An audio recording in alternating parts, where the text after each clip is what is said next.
Hello, welcome, welcome. This is Ewok Guard, and this is an adventure that takes place in I've already forgotten it. The field. Oh man,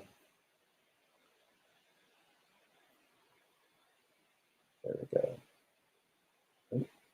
go. In the Fieldroot Village adventure, and it's using Powered by Apocalypse system inspired by both Mouse Guard and Into the Woods and other things. And my name is David MK, pronounced he, him, and this is part of the Gauntlet community, gauntlet-rpg.com. We have a number of events and community in which to discuss and play amazing role-playing games. And with me are two other great players here. We have Steven and we have Greg who've joined us, who are going to be playing a couple of Ewok guards this adventure. So please go ahead and introduce yourself. Go with you, Steven. Hi, my name is Steven, and my pronouns are he, him. And I've been playing a lot of Star Wars Saturdays over the years, so that's good. I've really been enjoying being able to play with the Gauntlet. Today I'm playing Wuta, the Sage Playbook. And Wuta is brown and gray striped fur, and he has like a simple brown leather headdress that he wears over his head with a couple of like dried berries that are attached to it. He spends a lot of time traveling out in the forest and finding new herbs and plants. He's probably gotten into trouble with some larger animals from time to time. And let's see, he tends to not be very personable, but be very matter of fact. You know, this is what we're doing. A little bit stern. Um, he has a faithful companion that I've trained that is a bird. It is a Reptavian, or a Geejaw bird, which is the name for the bird is Rishi, and Rishi is I've got pictures at the bottom of in the character keeper. Mm-hmm. Um, and I always have all sorts of like little pockets and things that I have, you know, things stored away in just in case we might need this, this plant stem or that little pocket of mud that goes onto a wound or something like that. Yeah. Awesome, fantastic. And Greg, you got Kuno. Hi, my name is Greg, pronouns he, him. And I am very excited to play a somewhat different corner of the Star Wars universe today. That was what drew me to this game, especially. I am playing Kuno, who is a famed hunter. He dresses, he's got his headdress is absolutely covered in trophies from his hunts, but arranged very impressively. And he's got a giant necklace of Gorax teeth, thus demonstrating his great prowess for all to see. He is very skilled and knows it, and expects that everyone else should acknowledge that. So he's pretty cocky, but not in a sort of mean way. He just thinks he's the best, and sure, I can do it. So, he is not quite sure what to make of Wuta, because this guy, what's he doing out in the forest even? I'm going to have to take him under my wing and show him how to survive out here. So. Oh, wow. So it kind of sounds like the two of you haven't worked too much together yet. Like this is maybe a recent assignment. That was my thought. Yeah. Excellent. Cool. All right. So fabulous. And again, thanks for mentioning this is part of the Star Wars Saturday special event. 4 years of Rich Rogers starting and other people running Star Wars themed games that are not based on original Star Wars games most of the time. And we're all big fans of the genre, of the sort of themes that go through there. This adventure, which is about Ewok Guard, the premise of it is that a new kind of giant force beast was summoned from the Sky Moon. by the spawn of the Night Spirit, and now it ravages an agricultural hub for all the Ewoks, and that is at Fieldroot Village. Just so happens that the two of you are nearby. The patrol is only a day away when you hear about this from an encounter with another Ewok, distressed in the woods. And you've chosen to travel there to bring whatever aid you can until reinforcements can arrive within the week. So, I want us to jump to you talking to this distressed young Ewok who's wide-eyed, the fur is matted, they're exhausted from running, just trying to get help, and you are the saviors, as it were, for their village. And this young Ewok is Eloy, and he's jabbering on, he's dehydrated, and my guess is that he probably notices Kuno first, given your ostentatious sort of trophies. Like, you're basically a billboard for, like, trust in me is what it probably looks like to this young Ewok. They don't know what subtlety is yet, or wisdom. And they come running up to you, almost begging and with joy in their eyes. Oh, please, Ewok Guard, you can help our village. What do you say, Kuno? Of course we can help in any way we can. Why are you... What has happened? Our great, majestic, harvest is being ruined by a ginormous beast that is a creation from the great skull, directing you towards the Death Star that's being reassembled in space, and it's crushing our crops. It's scaring the farmers away. We don't know what to do. It's storm and fury manifest. We need your bravery, your power to help at least drive it away. Otherwise, all Ewok kind will starve during this winter. So powerful. I must confront it. Yes. Of course. Well, my friend Kuno, before we just rush out and confront this, we might want to learn more about it. It might be easier to send it on its way rather than kill it, because that might take a great deal of effort. Well, perhaps. We should certainly go and learn its habits and how we can defeat it.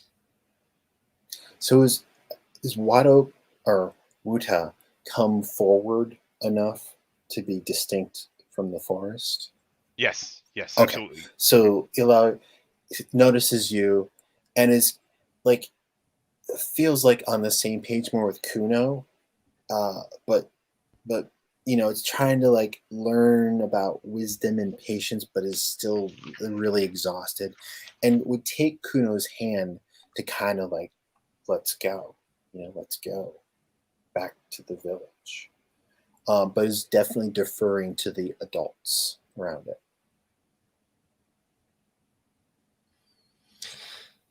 Well, let this young Ewok guide us. We shall go and see. Sure. So, Wuta, do you want to ask this young Ewok any more specific information along the way to the village? I think first I, try to, as we go along to the village, I make sure to set our pace a little bit slower than we would normally travel, because and what was this Ewok's name? I'm sorry. Eloy. I'm gonna Eloy. just type it into the name NPC in places. Fantastic. So I make sure that Eloy at least gets a little bit of fresh water, something, maybe some Mm-hmm. a little bit of fruit and berry and jerky to kind of refresh themselves a little bit, because we can't do with them slowing us down. Um, I know they think this is very urgent, but if they drop due to neglecting themselves, then Mm-hmm. it won't do anyone any good.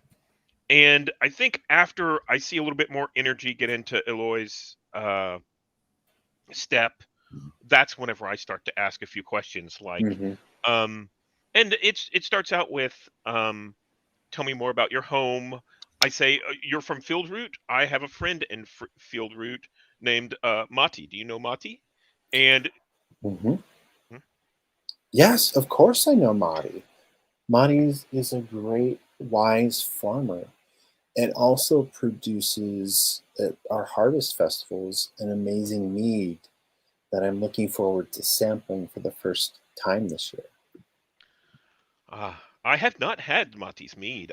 That sounds delicious.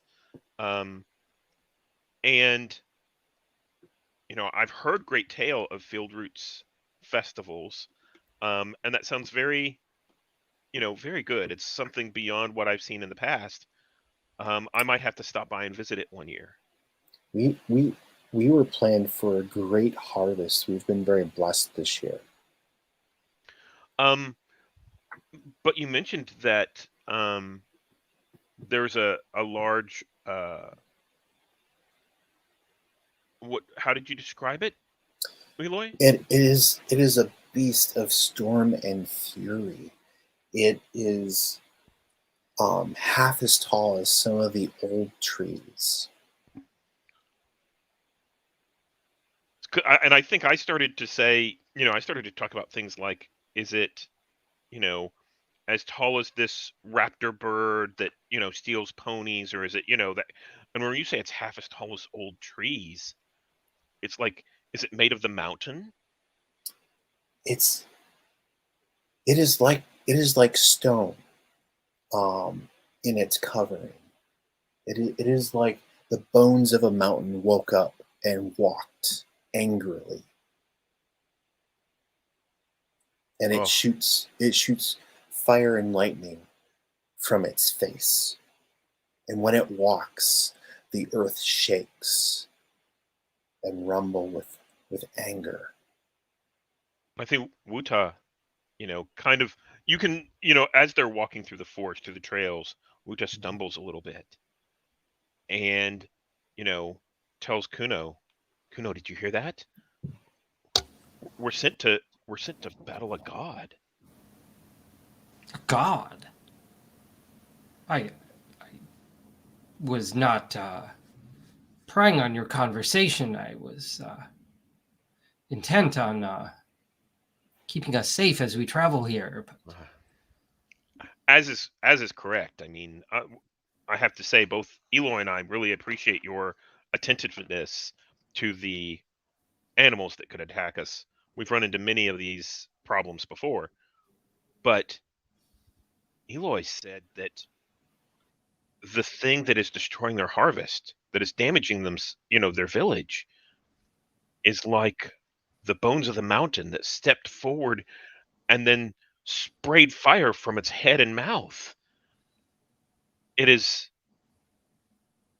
oh, it is like something from the stories of old. something summoned by the night spirit, no doubt. This is disturbing. And not only that, it's almost like Eloy's kind of almost afraid, like if he tells you more about this beast, that maybe you will run away. Not that he doubts your courage, but he doesn't want to lose what help he's found either. Especially with Wuta's recent like sort of surprise to this. This is not only that, or maybe this is around like a campfire when you're like, halfway back, and so like the fire's playing with everyone's appearance. But there are times when this beast lay down that minion supplicants leave or enter it, and these supplicants ride animals, wingless birds that fly over our village and scare our elders away. Elders who are needed to help manage the harvest that we desperately need. And there are other minions who patrol through the nooks and crannies, looking for things to take back into the belly of this beast. How strange. A beast that contains other beasts. It is the Well- mother of evil, perhaps.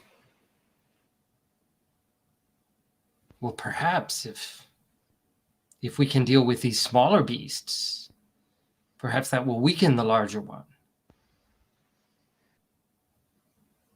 Possibly. It sounds like this mountain demon is giving birth, and we must destroy the babies first, or prevent the babies from growing up into mountain demons. Oh, what a frightening thought. Yes, we must definitely do this. So let me ask you this. So say after, later on that night, what do we see each of you doing, whether it's together or individually, in preparation for finishing up your trip to the village and arriving there? Is there like something you're thinking about, something you're doing?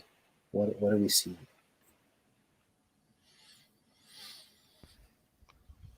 So Wuta takes our camp that we've made and kind of circles around it, and he goes out a good distance, like further than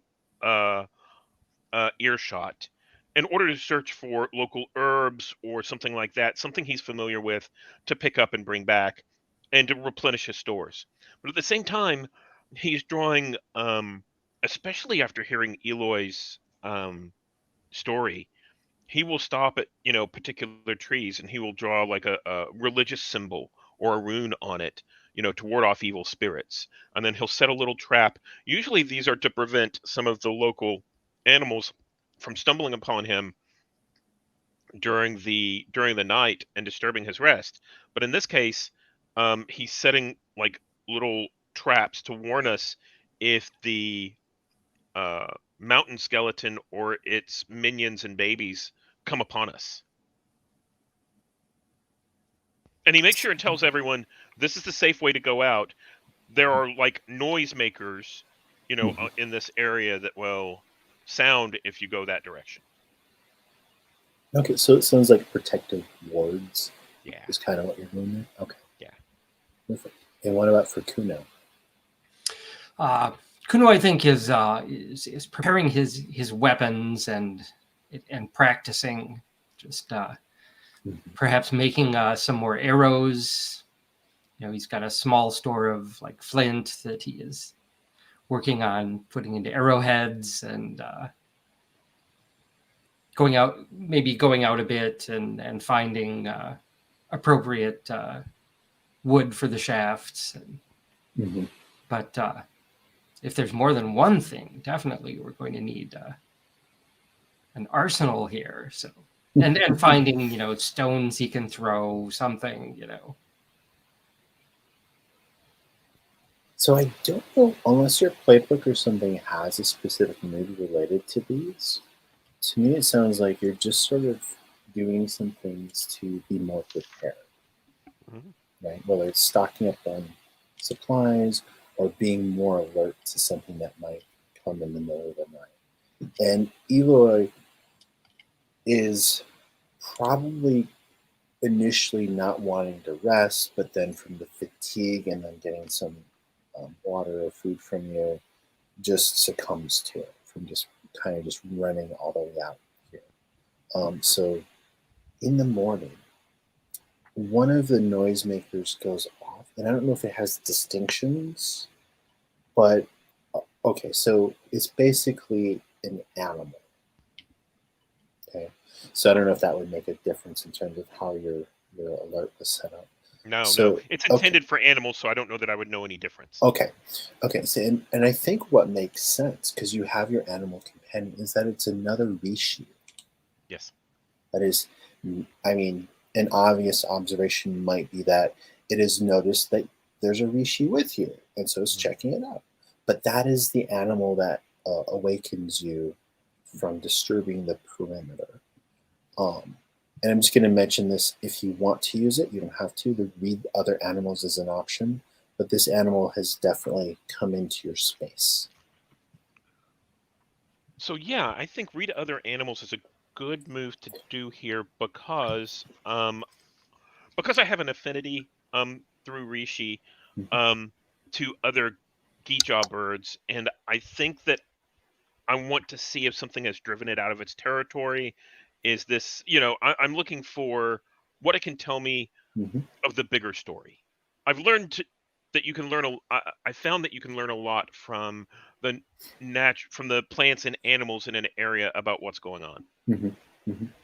So Meanwhile, I see it's a bird and just turn right around. yeah, it's very similar. Well, at first, you might even think it's the one that hangs out with Ruta, right? It's a bird, like big deal.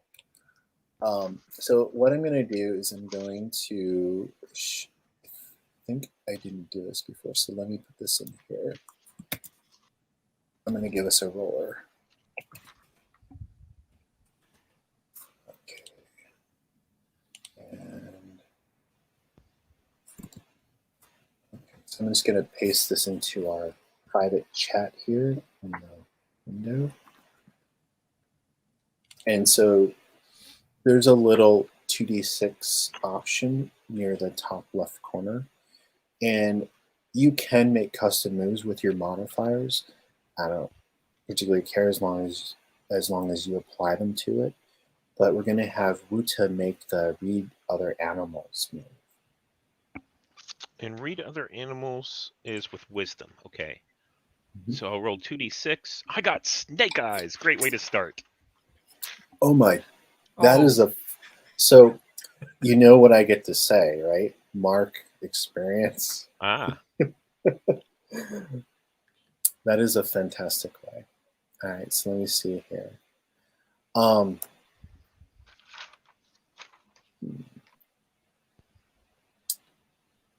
okay, here's what I think you get from it.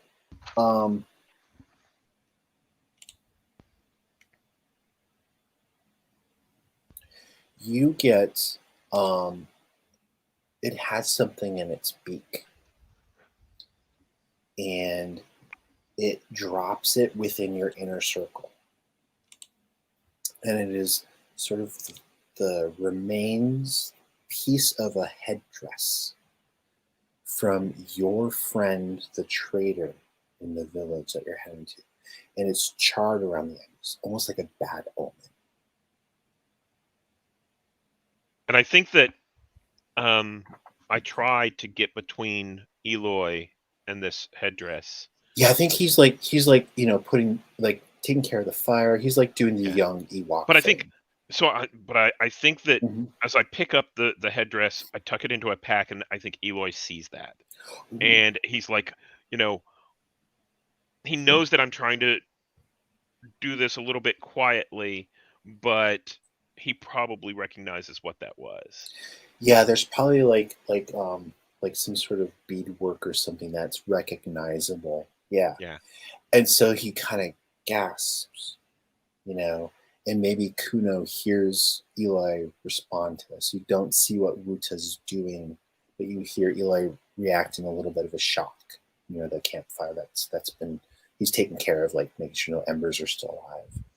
So what do you do, Kuno? Turn to Eloy. Can't be the fire. What's frightened you? And he definitely is like bonding with you, Kuno. Like you are like the ideal Ewok he wants to be. And he says, I think the spirits from beyond have delivered a message to Wuta about Mati.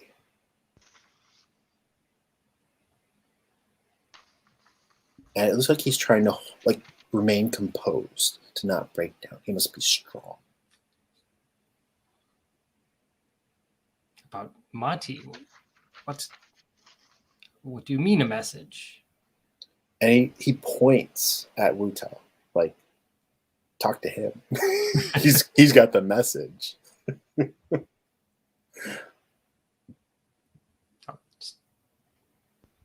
Wander right on over. What is this boy talking about? Oh, it is a bad omen. I think that the forest is warning us. And I pull out part of this headdress and show that the great fire has come to Fieldroot Village. And I point towards the edge of the headdress that's all charred. And I think this is a warning that our road is difficult ahead. And this is from my friend Mati. And it doesn't bode well for us.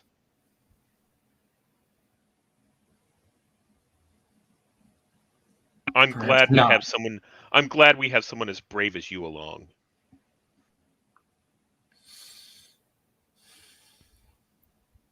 So, well, let us quickly get to the village then and see what has happened. Mm-hmm. Perfect. So, here's what I think would be the next sort of logical thing. Set out into the wilds. Who would like to take point on that?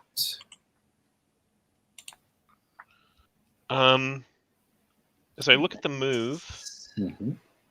I would probably be the navigator because I know where Fieldroot Village is. Mm-hmm. So that makes sense to me. What about you, Kuno? Trailblazer. And then we need someone to also pick Lookout? Well, usually you do, and I think you would just sort of I've deputize Eloy. He's not an Ewok guard right now, but he would totally this is a common thing. It's not it's an honor, but it's just a temporary thing. So he would and that would give him something to do rather than focus on the misery or trouble that might be lying ahead. Perfect. All right. So what we're going to do is we're going to have Navigator, you're going to make the first roll on this and see if you get lost. You will eventually get there because you have established that you've been there, but you might not make it as efficiently. Okay, so let me roll 2d6. My wisdom is a 2. Mm-hmm. So that's an 11. Awesome. Good. Okay, so we have something called a guard pool. It's a group communicative thing of points that we can use to draw on. So you've added one to the guard pool, and I am going to, let's see here. I am going to put this on, I don't see it tracking here. I'm going to just put it down near the bottom of the page, guard pool. And then I'm going to add some more in there since we've already established that this is sort of an adventure. So I'm going to say that you now have 4 points to spend. And you can, if you can find a way to narrate how the use of you working together or something from the guard, either a flashback or whatever, we can do a +1 into a roll or something. All right. So you find that you're going in the right direction. Like the landscape, the landmarks, and all that seem to be lining up from your recollection. With the lookout there, you're avoiding sort of natural things. I'd like for the Trailblazer to make a roll as well to see if there's anything that you need to overcome along the way.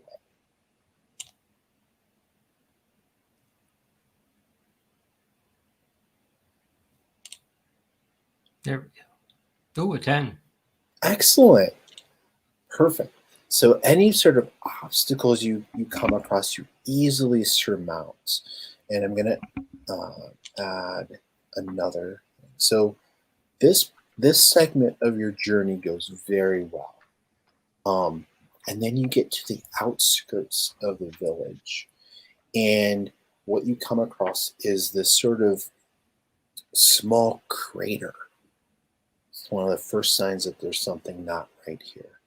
So imagine the crater, roughly 3 meters across. So this indentation, almost like a stone table, has been set in the ground and moved off. Everything has been flattened, and you smell something like burning air, or what we might call ozone. Just smells off, doesn't smell natural, doesn't smell like a normal fire. There's not as many animal sounds right now. It just seems very off. How do you react? Is there a way for us to get up in the trees and maybe survey around? Yeah, definitely. And I think I look to Keisha to see how panicked they look. They might be, if there's something nearby, they would sense a predator, or they would hide from a predator or something like that. Yeah, definitely. So for Kuno, it'll be get your bearings, I think might be what you're looking for. So yeah, Keisha, I think that they're unsettled.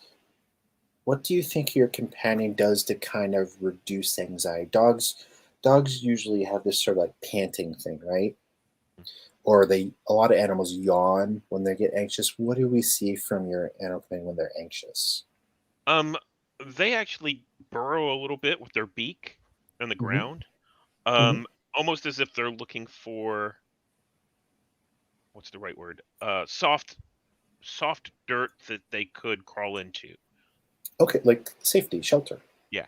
Okay, awesome. So that's what you look over and you see that happening, and maybe you see a couple of these birds, since we've established they're kind of native to this area, are kind of either reacting either in that way, or they're just not really flying. They're just kind of like moving around anxiously around on the ground. So go ahead, Kuno, and make your roll for get your bearings.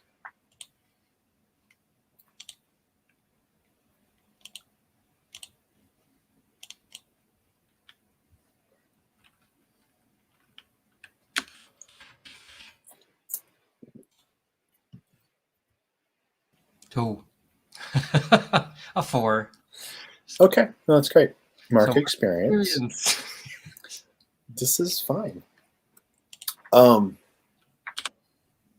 So what I think the audience sees, because you don't see this yet, is that in this sort of stand of trees is a figure taller, without fur, non-Ewokian, black and white sort of skin with a framed skull face, and bipedal like you, and in its paws it's holding this thing up and it's looking around, right?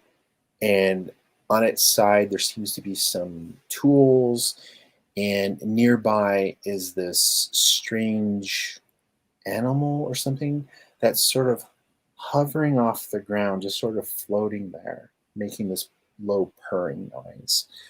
And it's sort of looking around. And if it's noticed you, it's not making any sort of move or anything. So maybe it's looking for something else. Maybe it's looking for a mate or something else that's in the area that you haven't spotted yet. So that's what the audience sees, that there's this potential threat in the area. It puts this thing into a pack, it gets on the floating wingless creature. It makes a sound that you do hear. It echoes, shoo, shoo, right? And then it goes zipping. And you all hear and then see shortly thereafter this thing, black and white, deathly thing, riding this wingless animal, zip over you with the loud noise, like a roaring bird. And then it's gone. And it's heading in the direction of the village that's not too far away. And Eloy is just beside himself. He's like, that's one of the children of the mother. He's just stammering. Wuta says to Kuno, it's very large. It's very large. It's large Did you see enough. how fast? Did you see how fast it was? That his speed is amazing. We'll have to take precautions with these. They could come up on us at any time. Did you hear the sounds that it makes? It sounded like it was a, buzzing sound. It didn't sound like any animal I've ever heard from. Yes, some sort of evil magic. So Eloy's like, we've got to get to the like he feels like a heightened sense of urgency now. And are you gonna hold him back? Are you gonna follow him? He's gonna just start running unless someone says or does something otherwise. I'll yell at him. Eloy, get back here. So we'll go. Yeah. I think we should go, but I think we should go not running, just at a slow pace. Yeah. Okay, so between the two of you, he'll slow and stop and wait for you, but his urgency is on his body language. Like now he's like, oh crap. So cutscene. Are you like stealthily approaching the village from like not on the main road, or are you just going down the main road, as it were? I think we should go along the main road just so our friends see us as we approach. They might be alert if we were to come in a more quiet manner. Okay, perfect. So you eventually, as you get further in towards the village, you can see areas of smoke that Wuta's probably like, I think that's from one of the main fields, main harvest fields. And there's usually like an outpost or something that keeps guard against predators and things, or to alert the people inside the village that we have guests or traders or something. And that's been completely smashed. Like the tree itself, like doesn't look like just like a normal attack. It looks like some great force came along and just like smashed against it like a great storm. It's like most of the trees are damaged. Like when a predator or another Ewok attacks, they just take care of the Ewok. They don't just destroy the tree. And so the road is in disrepair, and you see several more of those like almost very similar shaped craters as you get closer in, and there's like a pattern to them, right? Like it's not just completely random. Like there's one. It's footprints. Yes, this I'm a thing. hunter. Yes. So as you're going, I feel like Kuno builds up this sort of model of the stride of this thing. And it seems to be going at a fairly slow stride pace from what you can tell. And it's very heavy. So like, this thing made out of bones of the mountain makes sense, right?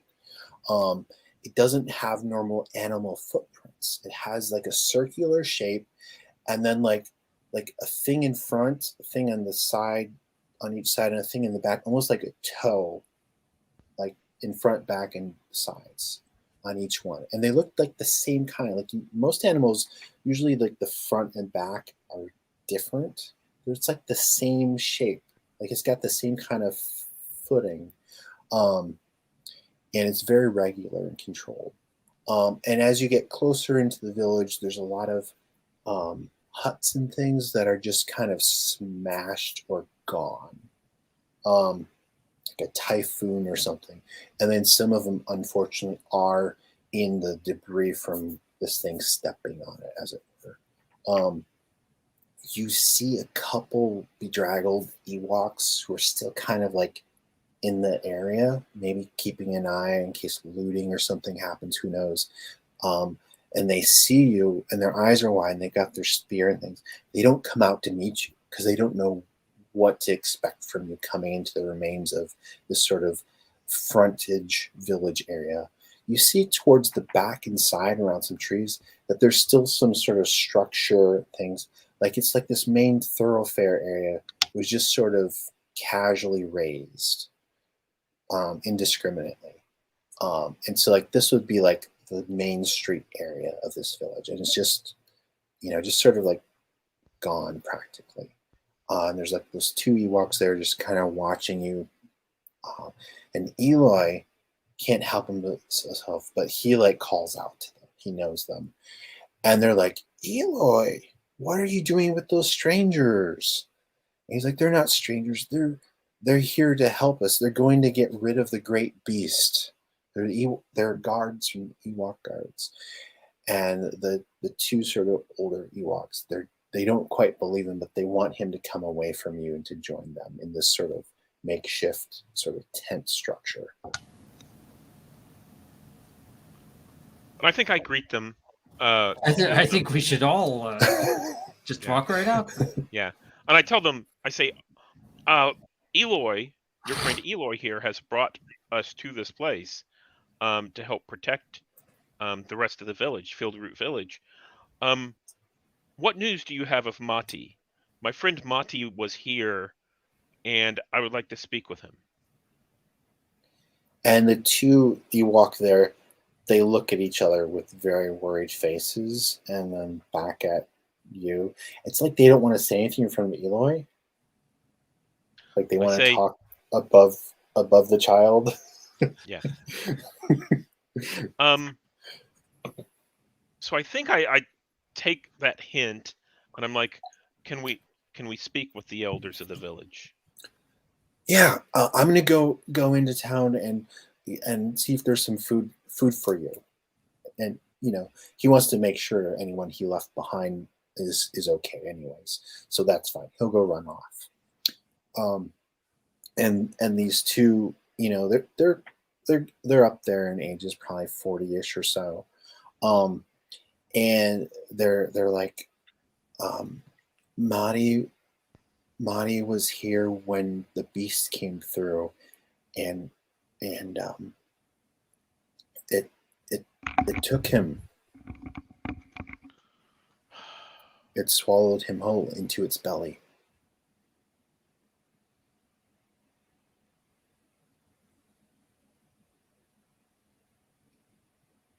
So not only does this beast carry other minions of the night spirit, but also our people as well?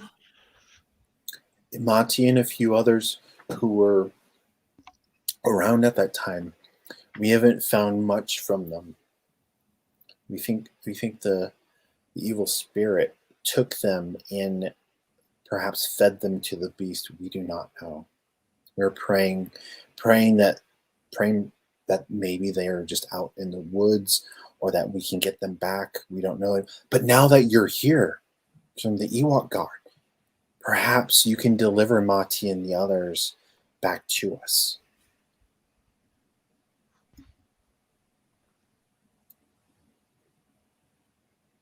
And they look very hopeful, expectantly at the two of you. Of course, we must first learn all we can about this beast. We've only heard tales of it, but if we know where it lives and where it has taken our people, then certainly we will bring them home. Well, we will, of course, host you in what remains of our village, and we will have as many of us tell you our tales. overnight, over dinner.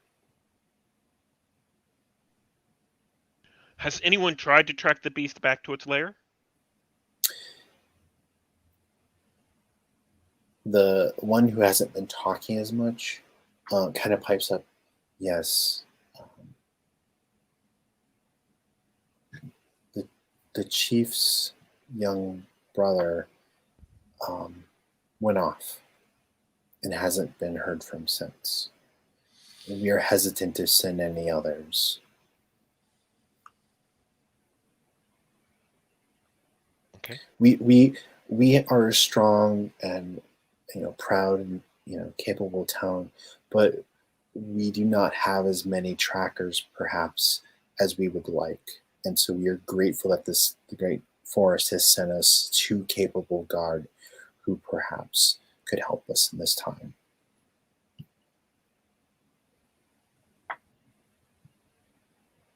Of course, that is our duty. And the one who just spoke about the missing chief's brother is looking at your headdress, Kuno, kind of like tallying up how heroic you are in their head.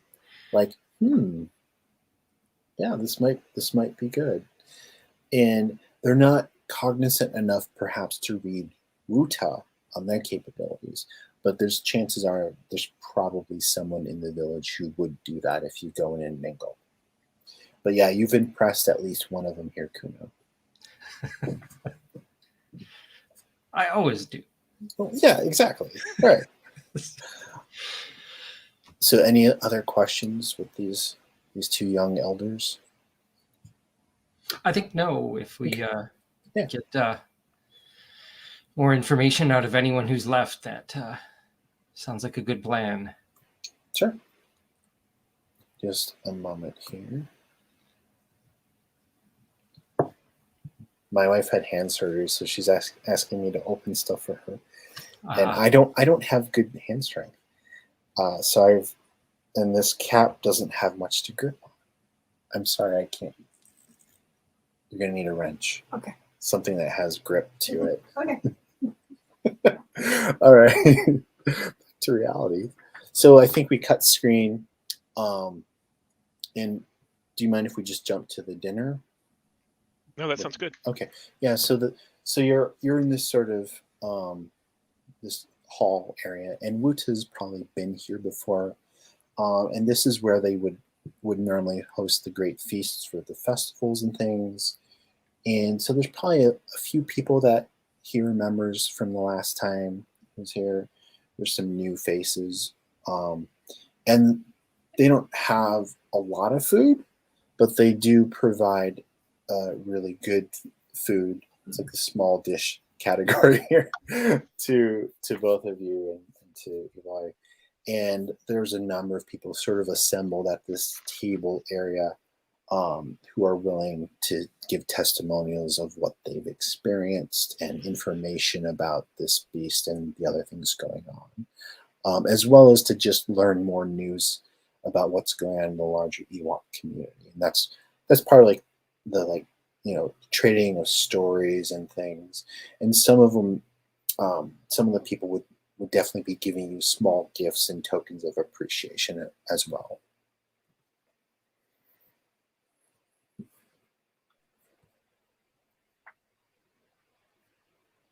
So what would you like to do?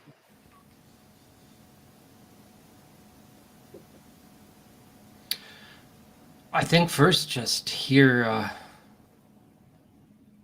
the whole story. When did this beast appear, and what happened after that? What led to the terrible destruction we've seen? Yeah. So the tale begins talking about how a great skybird brought down this beast from the skull into the forest. And this creature, which they attribute to be part of the skull versus a mountain, has begun to wander in fury. Like it needs to be appeased, is what they think. needs to happen here. And it's been wandering in search of some sort of atonement or sacrifice. They're not sure, and they would probably look to Wuta to be the one who figures that out. You know, what does this thing need for it to go away? Maybe they've done something wrong in the village, right? That some old vengeance or some tribute to a local spirit hasn't been paid. So they talk about some large thing that brought this beast down here, and it's been here ever since, from about a week ago. So not very long, and it seems to be kind of going down certain routes. So there seems to be a little bit of a pattern from while it's been here. And the minions that have come out of it and gone back in seem to be doing similar things, almost like it's ritualistic. And they talk about, let me get the specific thing here. So I have that. So, okay. Okay. So those flightless birds that you saw one of scream over you, there's 5 of those that they've counted. And the figures that ride them, the skeletal furless figures, they think there's about 40 of them, maybe more. And then there's some other strange creatures that make strange noises, and they've been using these things in the forest, and they've been using them on the forest. They've been basically damaging the forest in a very routine way. And they've also been using some of these things to remove part of the forest and to begin building some sort of hut that's not made out of wood or other natural materials.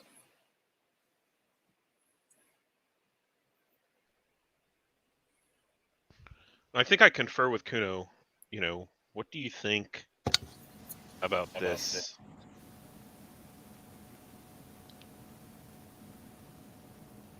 It's very strange. Why would the Night Spirit be destroying the forest? And do they intend to?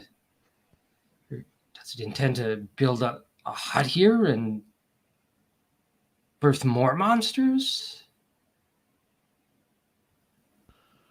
If this were another beast and not part of the Night Spirit's retinue, I would encourage the village to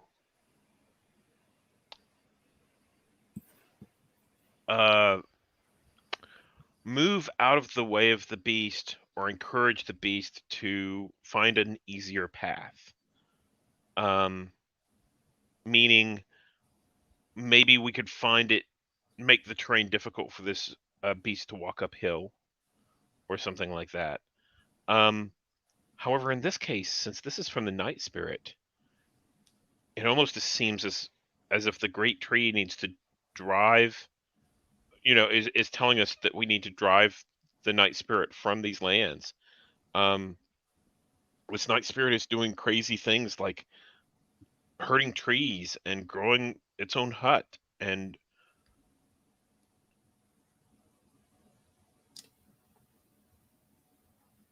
You're right. It's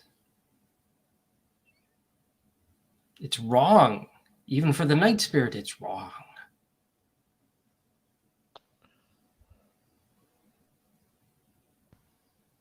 so And yes, what do you perhaps.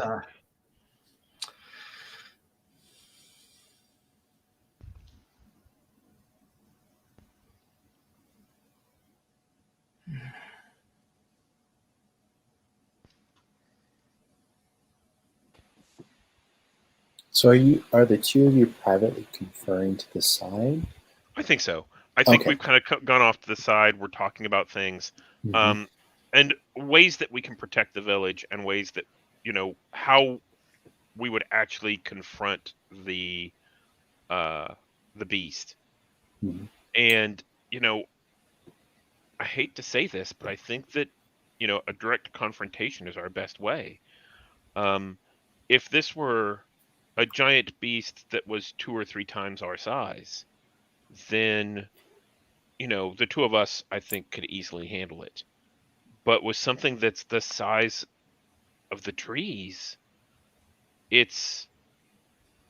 I'm concerned that it's beyond us, and I would advise we should push it out in another direction. But we can't just let the forest be hurt by these things. Um, do you have an idea of how we might be able to hurt rock and stone that's so large? It seems like it's looking for something. Perhaps if we figured out what it's looking for, we could give it to it and it would go away. That's a very good Or idea. take it away so that it cannot find it. It does seem to be searching along its path, and its minions that come out appear to be looking for something as well. Like the one that, came past us. It was along its same path, the beast's path. But why would it destroy the trees and build a hut? That doesn't make sense if it's looking for something. I don't. Do you think we can talk to the beast, or do you think we can talk to one of the minions and find out more? Perhaps we could kidnap one of the minions. Ooh, that's it. I at first was thinking that we could defeat them, but if there are so many, it will be very difficult to defeat them all but one. Yes. That is a very, very good idea. We can use our nets to try to throw and catch one of the great birds that they ride on. And from that net, we can pull out one of the minions and tell it to leave our people alone. And then it can return back to its people and tell them that the great beast must leave. That's a very good idea.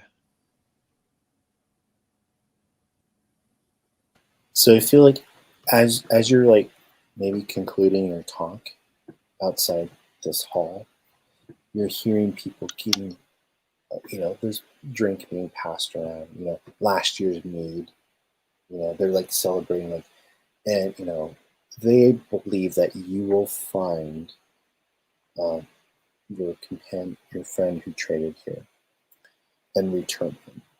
So they're honoring him. And you hear them really talking up what the heck you're going to be able to deliver on.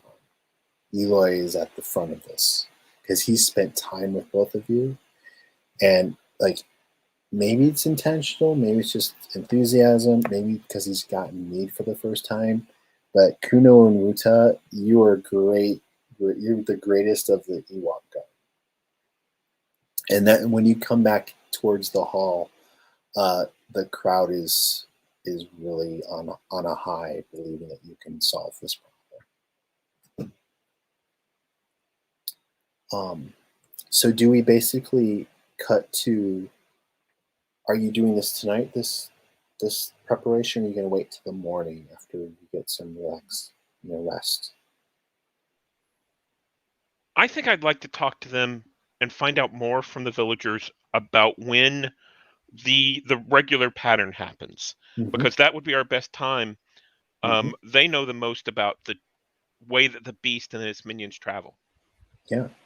So yes, yeah, I was hoping to study it and learn its habits, but if perfect. get Yes. as much as we can out of the villagers. Yeah. So some of the scouts who obviously don't have normal work to do right now are taking up like sightseeing of the threat, and they're able to give you some recordings of what they think are the most accurate patterns based upon the last few days.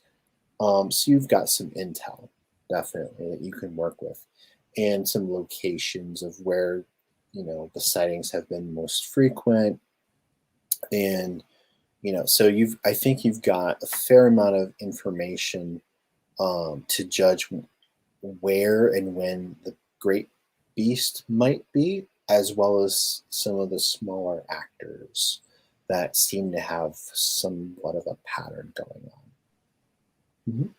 And they actually can give you the location on a crude map of where the hut is starting to be built, or the lair, depending on who you ask. Some people don't want to actually make it sound like they're human or Ewok or anything.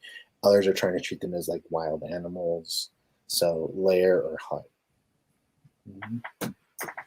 So you've got that information. What is next for the two of you? Are you involving Eloy as like a temporary guard member as well, or are you kind of just keeping it to yourself?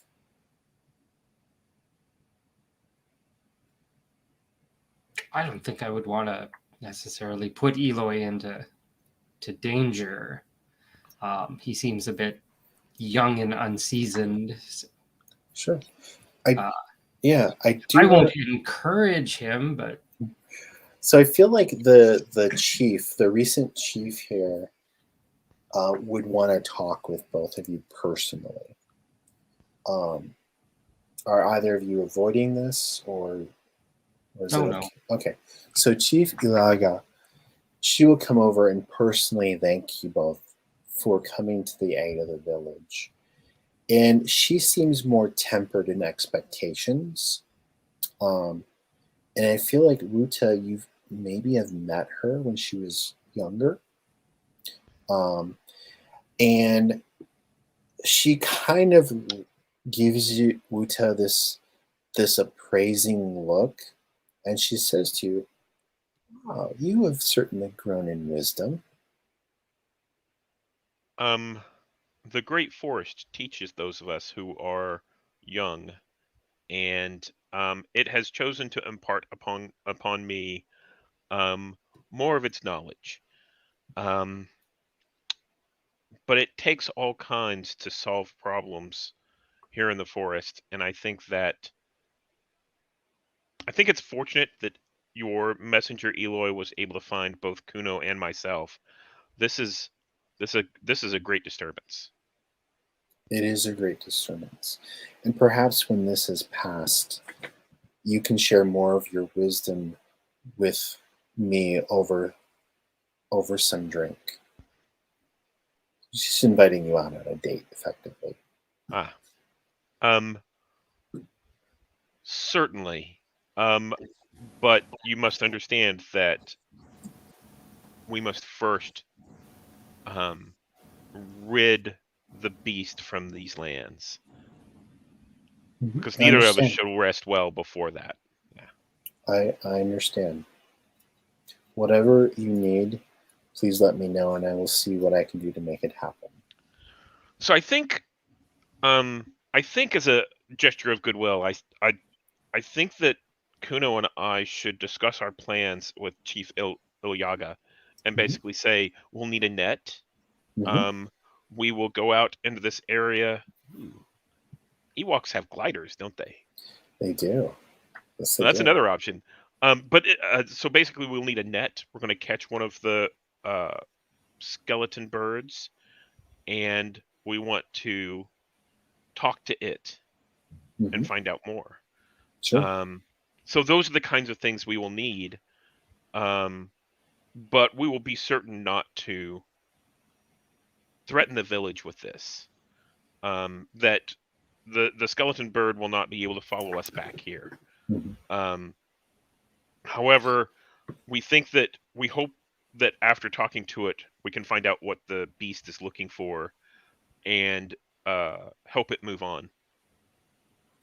So, I think what makes sense here is for Uta to make a requisition supply move. It's a secondary move using focus. Okay.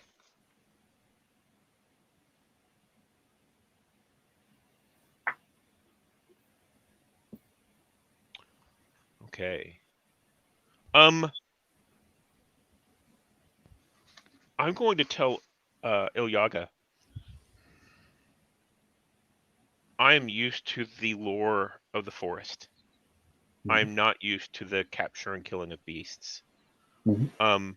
This is why it's fortunate that Kuno is with us, because he is much more used to capturing the raptor birds that carry off our livestock. Mhm. Do you, Kuno, do you know what kind of supplies we would need that would help us with this? Can I encourage Kuno to make that roll instead? You're like, this is our idea, but in terms of what we actually need, can Kuno make the requisition? Oh She's fine yes, I with can. she's fine with that, but she's also like, but I want to talk to you more, Ruta. No, but she's totally she understands. Yeah. Kuno's already kind of like, why is she paying attention to him? Look at my headdress. I know. so Insecurity. now when he's like, oh, you should talk to Kuno, he's like, yes, I can tell you exactly what we need. I know what kind of ply net you need. Yes, exactly. Yes. Do you have this, the nets woven out of this particular vine, and it'll need to be strengthened as well with, and so go into great detail on exactly what we need. And let's focus. Okay. Is that called delegation, Ruta?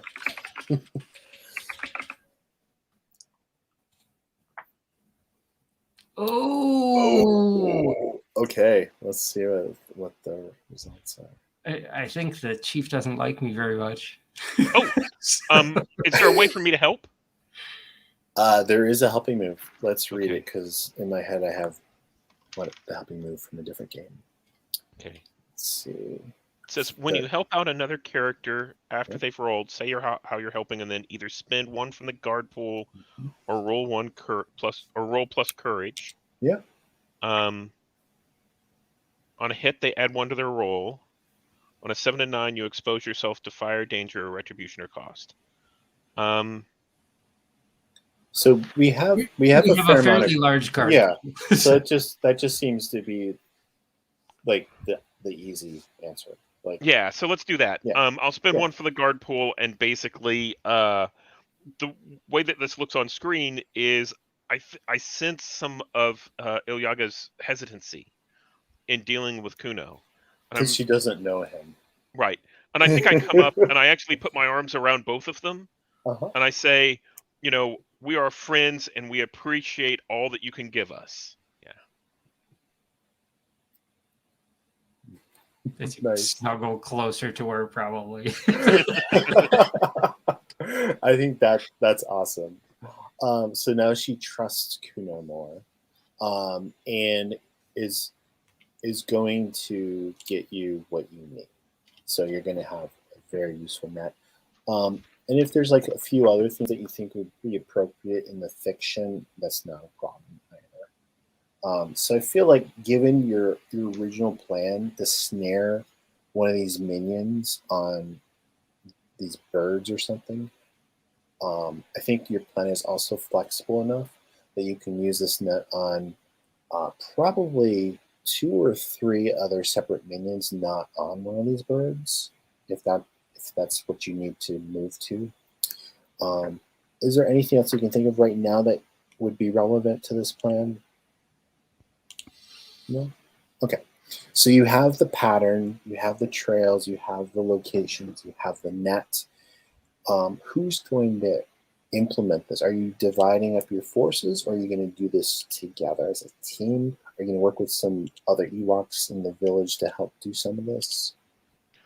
Well, I think my thought right now is that we need to do this, just the two of us, Okay. in order to prevent any of the rest of the village being implicated or being seen by the minions, because we don't want to bring the village to any more retribution damage or anything like that. Sure. I did have a thought. Is there anyone within Fieldroot Village who might be able to help us in talking to the minion who knows the language of the birds and the snakes, and Mhm.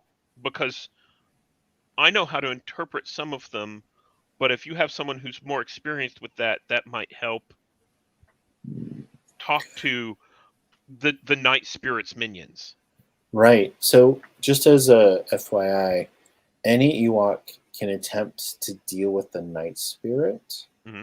and that's more of like it's kind of a move of like kind of speaking with or dealing with like the dark side present here, Okay. right? It's not about talking to like a human or something like that. But what I think I'm hearing from you is someone who could interact with like an imperial officer or something, right? An interpreter, yeah. Yeah, Yeah. exactly. So I think that there's the local shaman is probably that person who has taken information and who's gathered information from things and has made sort of a beginning sort of oral codex and will stand in as that interpreter.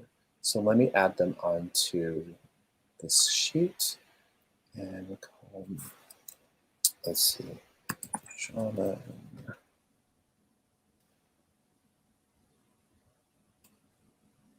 Shaman Wolpon.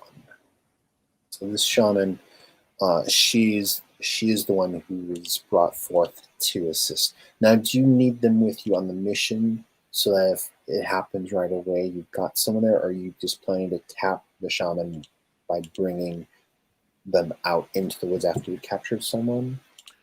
So I think what would be best is for us to travel out where the Mm-hmm. minions pattern is. Mm-hmm. We can take the shaman and probably a guard, maybe Eloy, out into like a midpoint Mm-hmm. so that maybe they can interpret for us if needed, and then we can do the capture Mm-hmm. and then come back for the negotiation to the shaman. Sounds good. Yeah. How does that sound, Kuno? Do you think that sounds okay? That sounds okay. Assuming that we can sort of set up the capture by ourselves, then Mm-hmm. So here's if either of you think there should be a different move, like on your playbook or something, please call that out. But I feel like the hunt is on is the move to pursue for capturing. There's a for tracking and a for capturing section of that.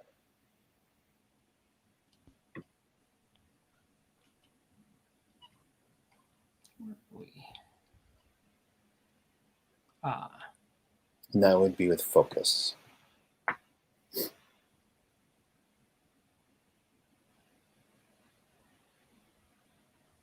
You see that? yep. Okay. All right. So unless there's a different move, I believe you're probably going to ask Kuno to be the point on this. I think so. Okay. Um, So, mhm. yeah. Mhm. So Kuno, you've got the like net trap set up and everything. And according to the information, this is a good spot to spring this. So we'll have you make the roll, and we'll see how well this goes. Though I do kind of feel like maybe we could lean on Wuta to Oh, we can kind of do what? look at the Yeah. location and determine where the best place to put the trap would Oh, be. yeah. So I figured that we probably what I have in my mind, and I can help set this up, is we Mm-hmm. have this rough path Mm-hmm. um, of where they will be. We climb into the trees, and we're ready to drop this net. Mm-hmm. And we know the speed of them. And I think while we're discussing this, we realize that we won't be able to drop it in time. So we probably need to string this net up between two trees. So we find a good Mm-hmm. place for that. And then Mm-hmm. I'll have Rishi go up into the sky and alert me whenever the other bird is coming. So we have a little bit of a idea of when they're coming, and then you'll be the one who actually, has set up the net so that it will envelop them and then uh, drop them to the ground and all of that. Um, and if needed, I can do the help move. How does that sound? Sounds pretty good. My thought was we get the trap set up, and I'm the one to confront the thing and draw it towards the trap. Oh, you want to be bait? Oh. Yes. Oh, nice. Can't rely on it to just stumble through here. No. Yeah. That is fantastic. Eloy really wants to participate in that part. He feels responsible, even though it's not his fault that things have happened this way. And you're like his role model right now. So Kuno, Mhm. how do you envision doing this? Are you thinking you're gonna stand in a tree branch, or are you gonna swing by, or?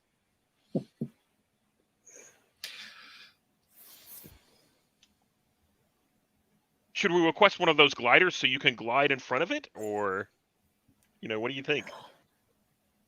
Well, if it's going to be on one of those birds, I was just thinking I would chuck a spear at it, draw its attention, and draw him this way. But perhaps you're correct. I should have an easy way to escape. I think that's a good idea, but I like your idea. You know best how to get the attention of beasts. I think chucking a spear at it will definitely draw its attention and draw it into our trap. And then if it gets too close, it would be good if you could swing away to another tree. Yeah. Yeah, so we'll have like a rope set up that I can, leap on and swing away quickly. So here's my thought on that. If you want to spend another where is it? Come on. You want to spend another point from your guard pool to have this sort of swing system in place, and then you Sure. get a +1 to doing that if you need to. All right, so do that. Okay, so everyone's in position. Right, we're waiting. Now, is this? I like the idea of this happening just before dawn, so we get the cinematic sunrise sort of effect, and plus we've got that gas giant, right? That's Endor, kind of this, and then we have the skull, and you can still see everything clearly in some of the stars. So it's just before dawn. We hear a number of those bird sounds happening, and you're kind of like tilting your head to say, okay, what direction are they heading, and listening to the birds and things. And there's this sort of cool breeze as the sun's starting to come up and changing the weather pattern, and so that the trees are kind of rocking in the breeze. And we see the net kind of moving, and everyone's kind of like tense with anticipation.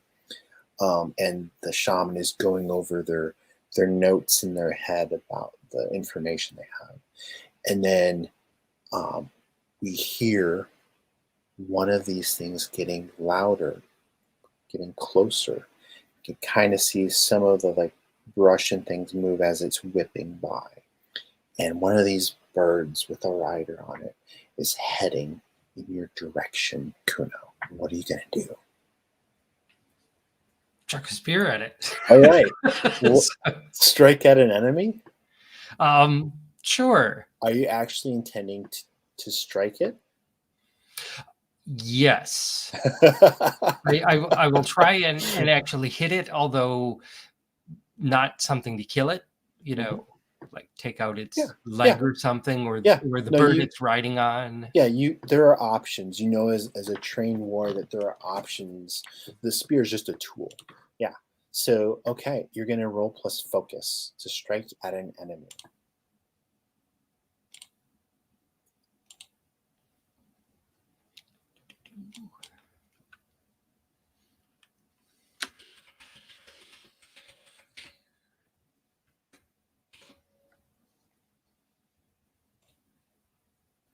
Wow. 12. Okay, on a 10 plus, you get to choose 2 options from the list. Oh, I get 3 because of my one of my playbook moves. Oh, there you go. We got 3 then. Where are we?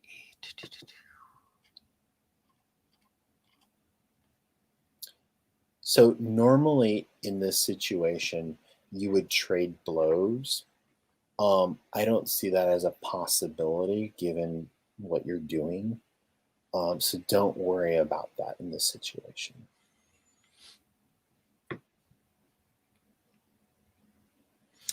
Well, let's add one to the guard pool. Okay.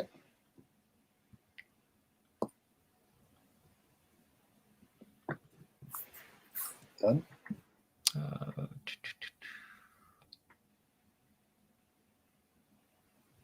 You could The expose and create a weakness. That'll just be to draw his attention and make him chase after me. Yep. And let's say take something from him. Say my spear has actually taken something important from him, like knocked off a communicator or his weapon, something like that. Which would you prefer to be left behind? Communicator or the weapon? What's that? Which would you rather it take away, the communicator or the weapon?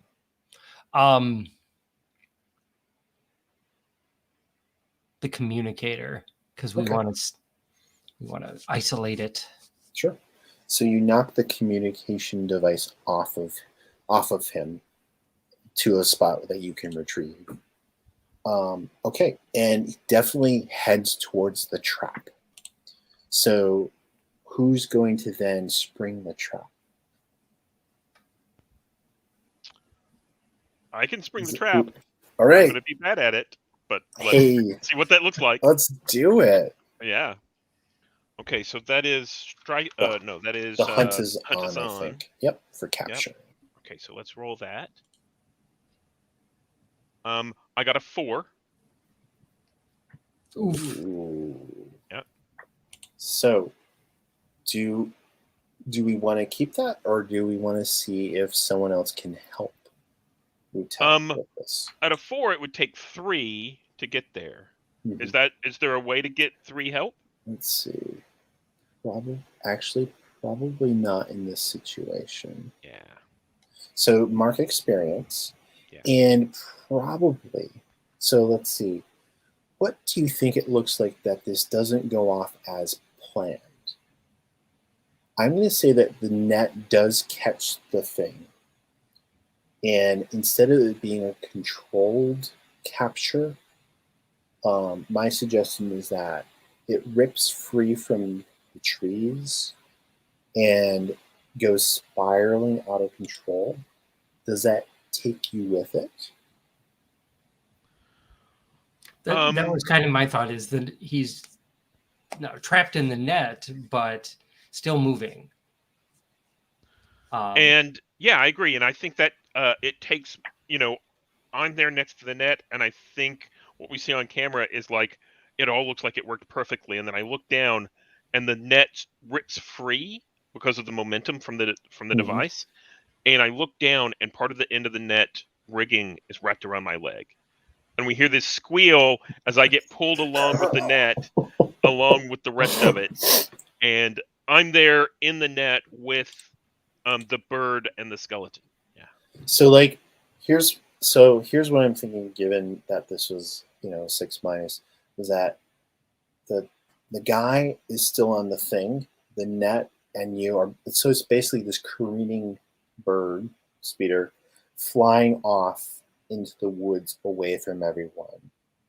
Now I want to give everyone an action before the obvious thing that would happen, which would be a crash, right? So Eloy is like screaming, to the Great Spirit, to the forest, to Kuno, to anyone who will listen to him to help Buta. So Kuno, I think that you are now in the spotlight, seeing your companion being dragged potentially to their doom by this net and the bird.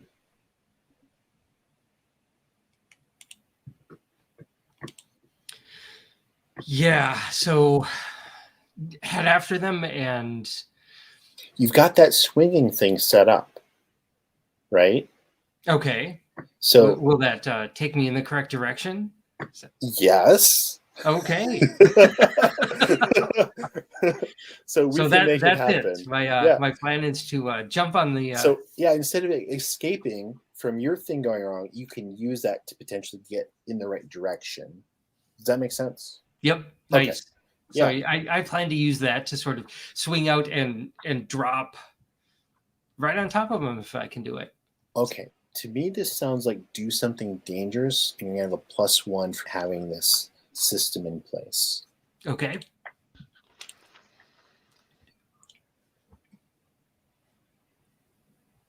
Oh, hey, more focus. Nice. Oh,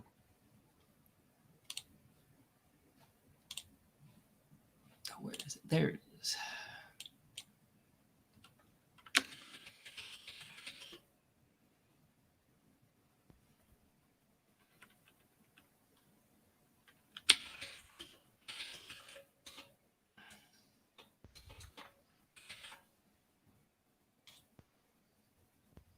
A 10. Is that? Oh, that's awesome. So, let me just kind of frame this a little bit. So, I feel like, given the tendency of these things to easily start spinning, I feel like that is what is starting to corkscrew with the thing, the pilot desperately clicking to it, the net kind of obscuring it, and we've got Wuta in the back. And then suddenly we've got Kuno swinging in near the end of it. What does this look like? And Wuta, feel free to jump in here too. So what do we see Kuno doing to rescuing or doing something heroic here?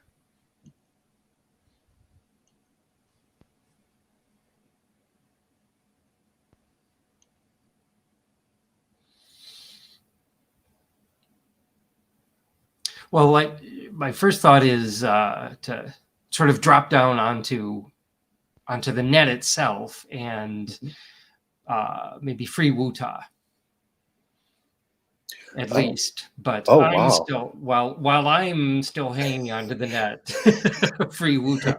So with this, let me see if I understand. So would this be basically you would be exchanging yourself with the net and Wuta to one of these vines, or just cutting him free of the net and hope that he survives the fall, or what? Well, we're not too high above the ground right now, are we?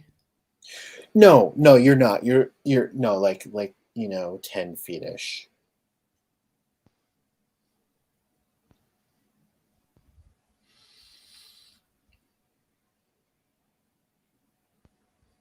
I think try and cut him free, but maybe not let him drop. Oh, okay. So like he would kind of so that he's not being dragged along. Yeah. Okay. Wuta, what do you think you're doing while being pulled along, and then you see Kuno swinging in your direction? Other than screaming, I think that Ewok scream. Yeah. I think I see Kuno swing in. And Kuno, you're trying to free me. Is that correct? Yep. First thing. I think I'm going to tie the rope.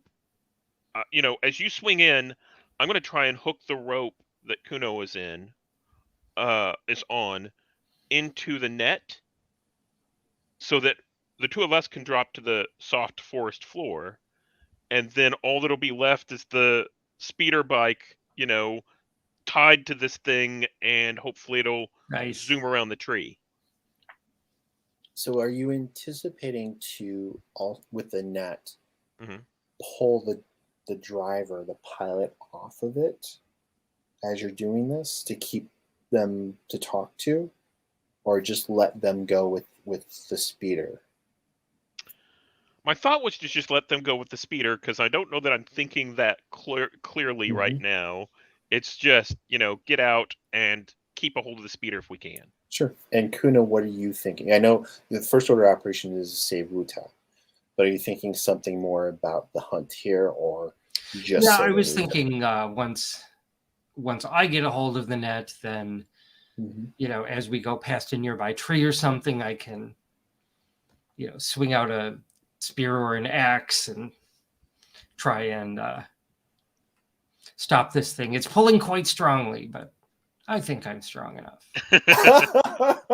So you're not concerned about getting the pilot from this thing, is what I'm hearing. Well, sort of make it stop, and then when he's all tangled up in the nets and so on, then we can Okay. pounce on him. Okay. All right. So. All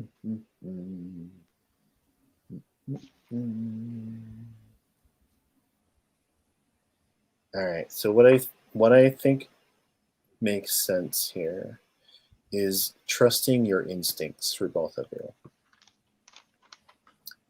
So you're kind of acting a little bit independently, but together. So I want each of you to roll that, and we'll just sort of narrate the results.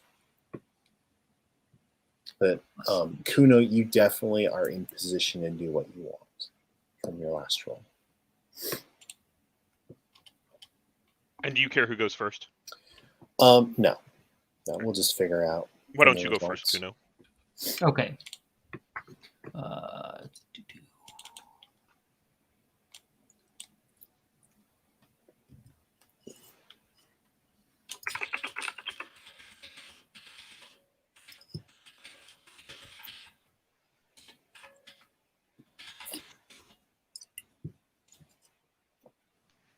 Ooh.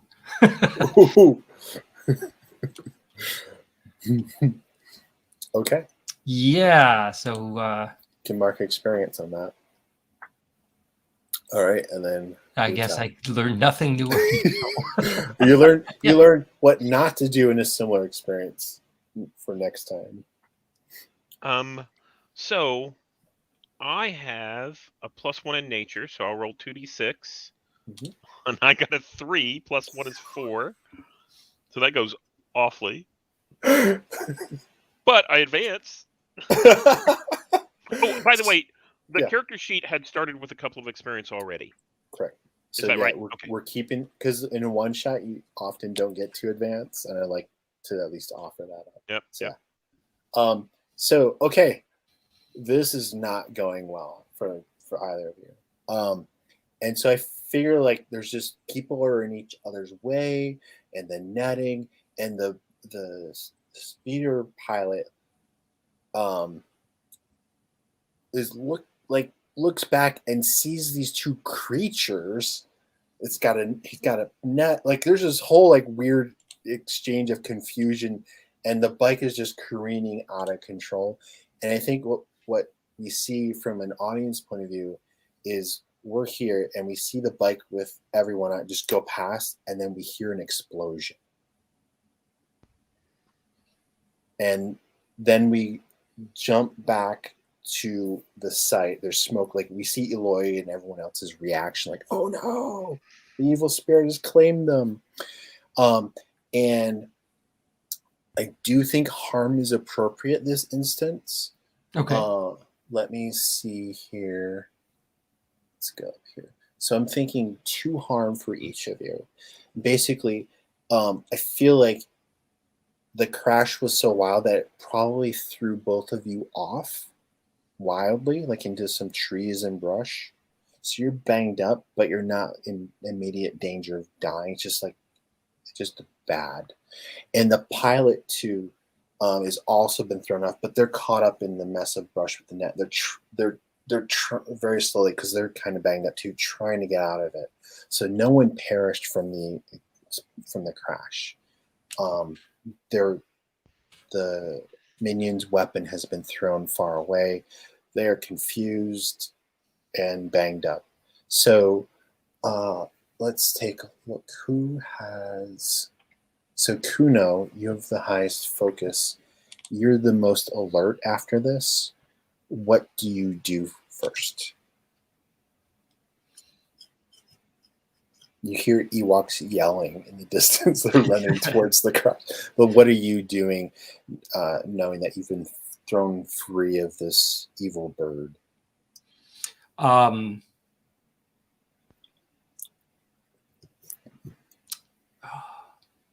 Well, my instinct is at first is to make sure Kuno is okay.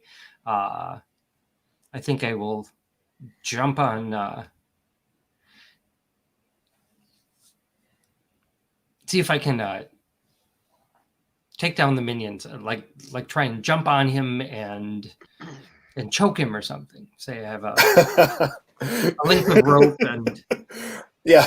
So here's what I see. The minion is is almost completely free of the netting, and then you jump out from behind a tree, and there's just like mad rolling around, and then you just throttle it till it can't move. Right? Does that make sense? Sure. Like you've freaked the thing out. It's not. You don't think it's dead necessarily. You don't know for sure, but it's no longer struggling. And then Wuta, you will come to your senses shortly before Eloy and the shaman and probably a few other Ewoks that have followed you who shouldn't have, but have followed, into the woods to check on this great Ewok guard sort of exploit. So they come over to your group. Wuta, what are you doing? I think I'm shaking my head, and I'm kind of sitting up there in the forest undergrowth, and I'm going to, check to make sure all the body parts are there, everything looks good, and then I'm going to stand up and kind of wobble over in the direction where I saw Kuno drop to make sure he's okay. He's. What are you standing or sitting on, or what are you doing with the minion that's just unconscious? I think standing right on his chest with an axe right above his head, growling. And like Eloy comes, he's like, "Wow, that was amazing!" And he runs right over to you and like gives you like a hug or something. He's just like, "You really are the greatest guard in the Ewok guard." And the shaman comes over and is kind of inspecting, Wuta, whatnot, and is saying, "So now we will begin the work to interpret the signs of evil."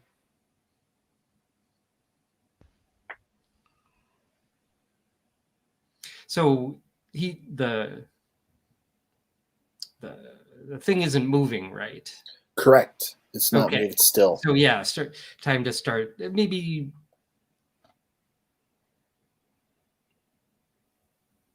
bind it. Sure. Or no problem.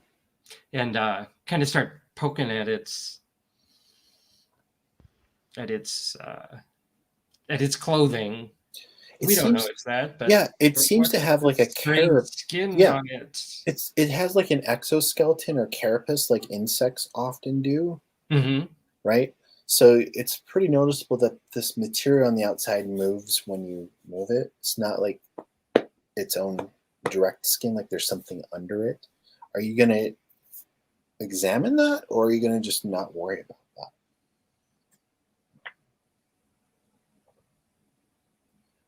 I think you examine it. Okay. Yeah, so you start to this strange thing. Let's see how it's and the shaman is also very curious about this too. What do we see with Wuta? Is it looks like Kuno and the shaman here are going to start peeling away the carapace from this. I think as they pull the pieces off, I'm going to inspect each one. And I think this is something that I'm looking at them to see if they can be used, if they can be useful. Like, this shin guard would work great, as a headdress or, something like that. I'm looking for little pieces, and I think I see, oh, here's a thermal grenade. That's not anything, and I throw it away. Exactly. It's a useless rock. Yeah. So yeah, you begin to get to the exposed skin and whatnot underneath it. There is fur in certain areas. It seems to have eye, like in its normal shape. There's just one eye, one black eye, but underneath there's like, eyes and like shaved fur. Like it doesn't have fur like around like you do. It's very strange, but similar. It's definitely, an abomination or different than you. But I mean, you can see some similarities, and it's Ewokoid. Yeah, and it is. Its chest is moving up and down like it's breathing, So it seems to be something that's alive. It's not like this animated thing, like the beast might be. So it's strange. Maybe this thing is ensorcelled or like a cursed Ewok. Who knows? Like the shaman is probably throwing out different theories about what these minions could be. Like wrong spirits of the ancestors or animals that have been changed into serving it. So yeah, you've got a bound human without most of their clothing, and you got their gear. So do you take them somewhere, or do you just wait to see if they wake up, or what are you doing with this? Take them somewhere away from their known haunts. Mm-hmm. Not directly back to the village, but Right. Yeah, so you take it to maybe a little blind, like a hunting or bird blind type place in the woods, that's secure and out of sight, that from the locals, and eventually it wakes up. And the shaman is in its face, repeating some things, saying some things, and over time there's a very confused exchange going on with this creature and the shaman. So basically it says to Wuta and Kuno, what do you want to know? And what question should the shaman ask it? What is the great beast looking for? yes. Okay, so yeah, the shaman asked that, and the shaman responds saying that this thing doesn't seem to understand what you're asking about. Like maybe the beast isn't searching for anything. Why did you come here? To this, you get a lot more information.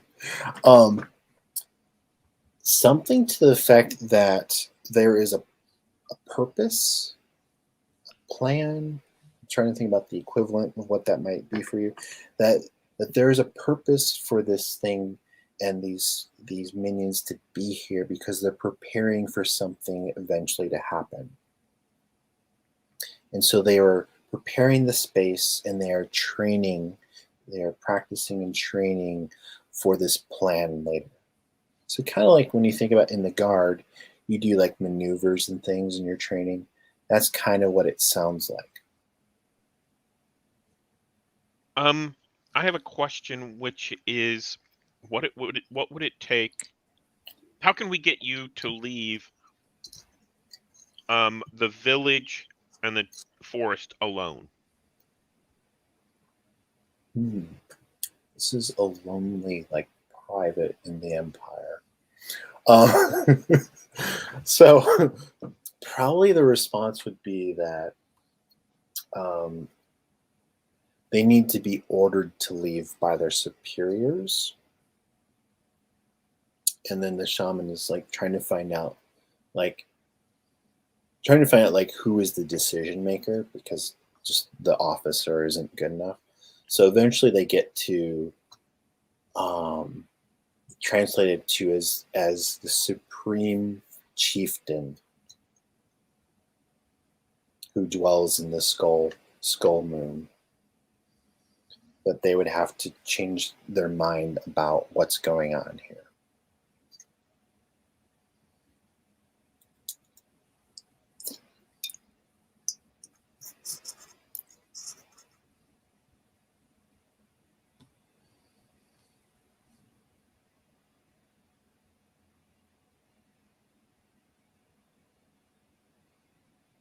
So what do we see Kuno doing? Is Kuno pacing? Is he how does Kuno respond in a situation like this?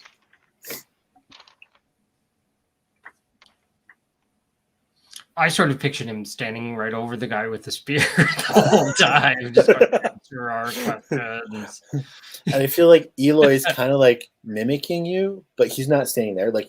He's studying you and looking at how you're holding the spear. You are the Ewok he hopes to be someday. He's just watching you. You're playing good Ewok, bad Ewok, right? You're the bad Ewok right there.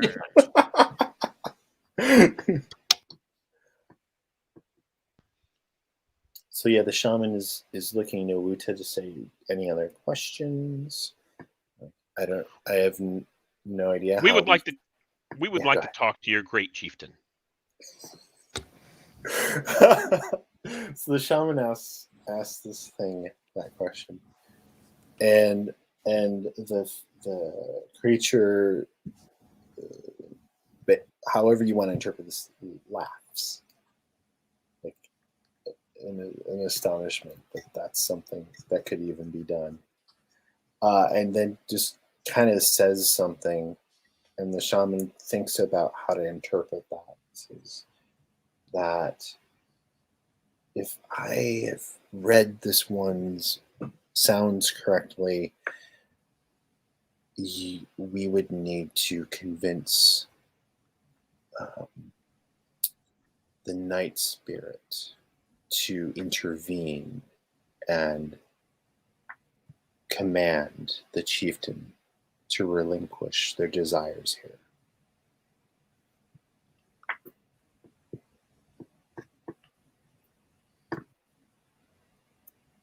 So how does Wuta respond to that? Because the shaman looks grave, because they know that the night spirit is not something you just sort of, you can commune with them, but that's a very challenging thing. It's very dangerous.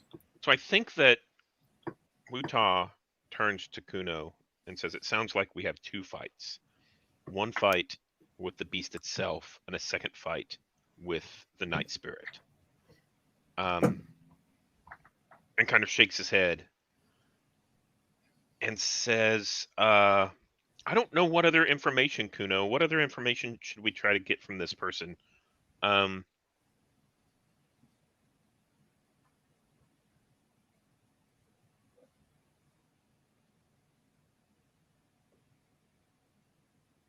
Perhaps ask him about his, or perhaps ask it about its other creatures. What was it doing today? How many of them are there, and where can we find them? So just as an FYI, you know that there's about 40 of these kinds here. Mm-hmm.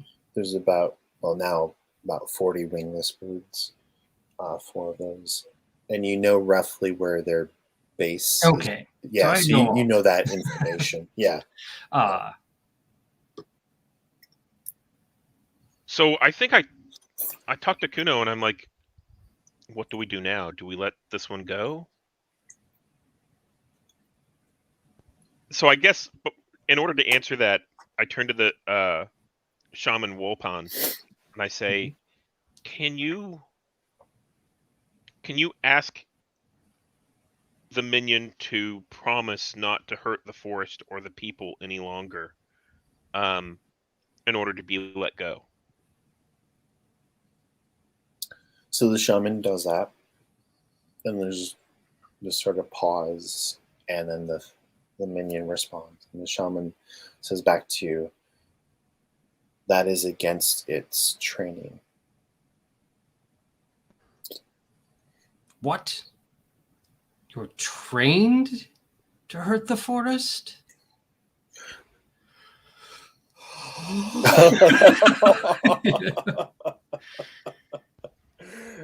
Yeah, but basically the response is that, it's going to do what it's going to do because of why it's here, and the supreme chieftain. So it probably sounds to you like if you let it go, it's going to return to doing what it's been doing here. So Wutan turns to Kuno and says, I suggest that we give this one to the forest. We should leave it tied up near one of the predator's dens so that it can contribute back to the forest whether it wants to or not.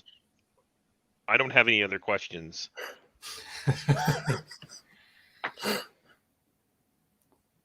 That seems the best way to handle it.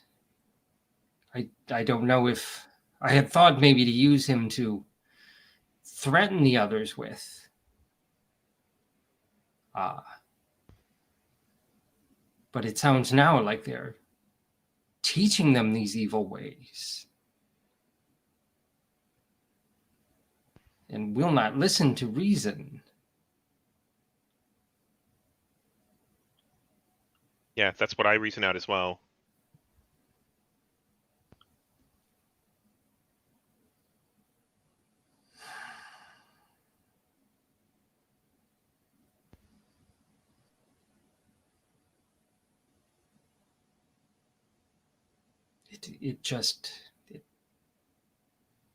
I struggle to think that it can speak and reason, but would show no love for the forest.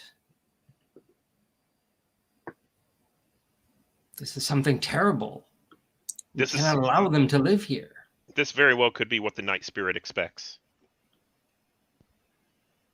This is the Night Spirit's warping of this creature, this minion.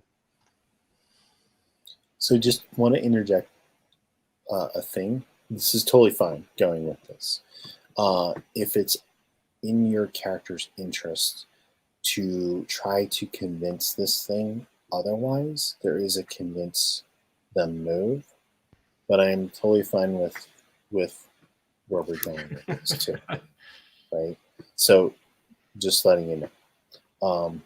We can have, and we don't have to show all the details, but we can have this thing being let off and whatever, tied to a tree or whatever, and then we just sort of like fade to black. Yeah. Right? If that makes sense. It's much better than us starting a cook fire and putting it over a spit, right? We're not going to go to there in this game. Right. That's right. But yes, that if we were looking at canon, that might be an option. Like the question is, how did they have Leia's clothes? Yeah. Like, all right. So we'll just assume that this is what we're going to do. It's within the guard structure. We'll let the forest deal with it. We'll take care of it. Okay, we'll cut from there. You still have the gear. Eloy has picked up the communications device, which has done some like check-ins from the superiors, right? Like it just comes on again right after you take care of the guy. And Eloy's like looking at this device and whatnot. And you hear this minion speak. And the shaman says, it sounds like they're looking for their missing minion.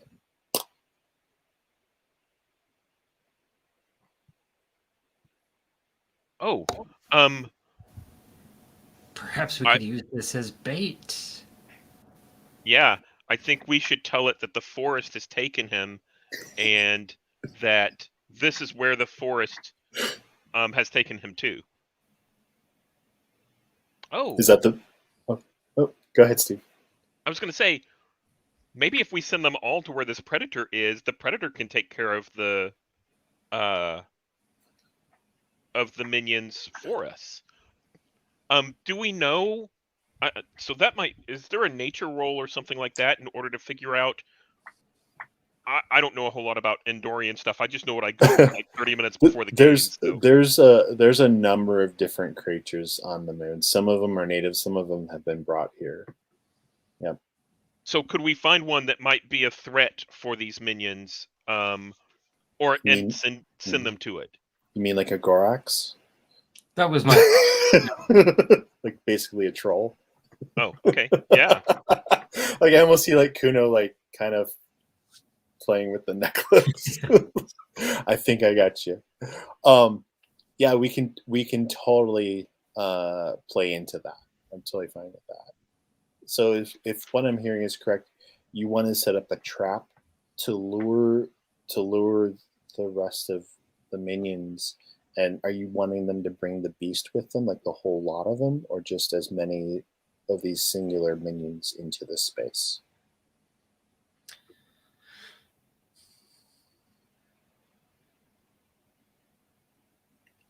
I don't know. We can tell them much more than. Mm-hmm. Yeah. Okay, because we have your friend. Sure. Okay, because probably even extrapolating to the guard, probably they would just send a scouting party Yeah. to the location. And I think that, I don't know that even the Gorax could take care of, the beast. But if we were to, if the minions scouting mission comes out, then they can certainly, the troll might be able to, the Gorax might be able to help with that. So I say we,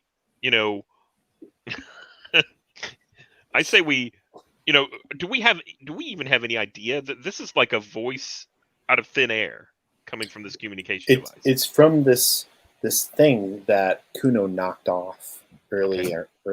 So this thing that was part of the minion seems to have a connection. It's like a spirit attached to it. A spirit connection. Yeah. Yeah, it's like a talking stone or something, right? That's connected to another entity. So yeah, I think that we should definitely tell the spirit at the other end, this is where your man is, and lead them towards the Gorax cave. I kind of feel like convince them, unless there's another move you think is more appropriate. No, that sounds great. Yeah. Let's see. And I think it'd be best to have one of you take the lead, and the shaman just acts as the middle person for this. Yeah. This is plus wisdom. So I'll do that. Okay. This is for NPCs. Those are the results. Okay, so let's see what this looks like. My wisdom is a +2. I rolled a 10. +2 is 12. Perfect. Woohoo. On a 10 plus, you manage to convince them, but they'll want something small in return. And I think that's, in Ewokese, I'm saying, oh, dark spirit, you can have your man back if your minion back if you come to this location. And I think we actually leave the communication device there nearby. Yeah, because they could hone in on it. You wouldn't know this, but that's what they would be doing. Well, and I think my thought is to leave it nearby so that the man can talk to them. Yeah, proof of life or whatever, evidence that you have. Because he will tell the spirits to come help him. Yeah. So yeah. Yeah, and then some, like these crazy little furry things. Like they don't believe what he's describing, but they're like, just stay put. We're sending a party out. How many mushrooms did you eat? So you crashed. Okay, don't go to sleep. Concussion. So yes, like they're gonna send out a scouting party to retrieve this biker scout and give him a stern talking to about crashing Imperial resources. Okay. So are you setting up a trap to engage this scouting part? Or are you using it as a distraction to do something else? Or what's the further plan? Because we're about a half an hour before we're done here. I want to kind of move things along if that's okay. Yeah, that sounds great. Yeah. I see a couple of options here. One is we could use this as a distraction while we go attack the Great Beast directly. I think that would take a great army, and there's an army move on the secondary moves that we could do. Oh, yeah. So that's one option. Another option would be to just handle this Gorax going after the scouting group, and then epilogue the rest of it.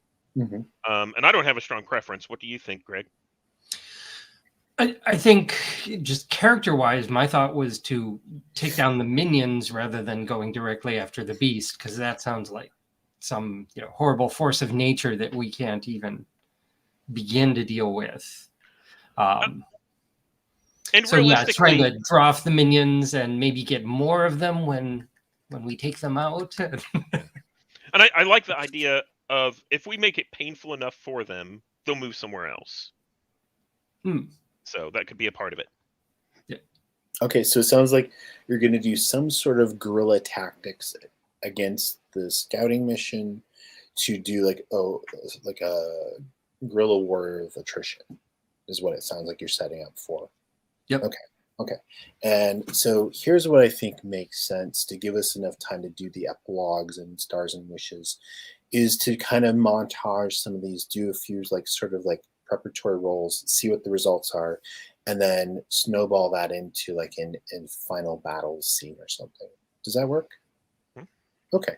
So let's look and see who's taking kind of ownership of a specific part of the plan, and then we'll have each of you take a role in that capacity.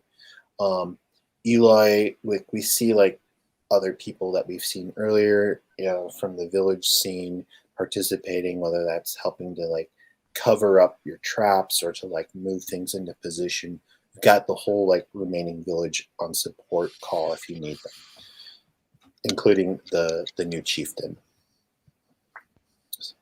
So I kind of feel like there's Kuno and a few others, probably Eloy, who are going to be getting the local Gorax involved, right? Sure. Yep. I know their habits very well. So let's see. That's probably the hunt is on, right? Okay. And I feel like we're just going to make one roll for it to kind of summarize, because normally it would be in stages and all that. But you're just basically getting the Gorax to be in position, be kind of riled up and ready to attack the minions that you point them at. Is that the simple Sure. plan? Okay. So let's have you just make a roll for that with the hunt is on. A 10. Perfect. So you get to choose. Wait, do you get an additional option for the hunt is on? I don't remember. Let me quick look at it. No. Okay, so choose either two options from here or make up two options that are not on a list that you think would be appropriate in this framework for using the Gorax.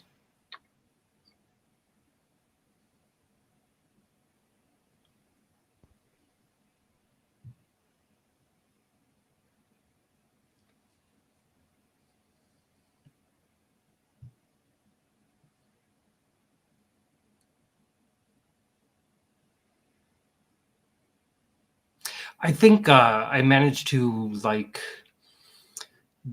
give them the scent of these minions, like maybe hold up some of its armor or something, so that Yeah. or toss it to them so that they get the scent of them, Yeah. and otherwise just rile them up, get them. Get them like just ready to go. Yeah.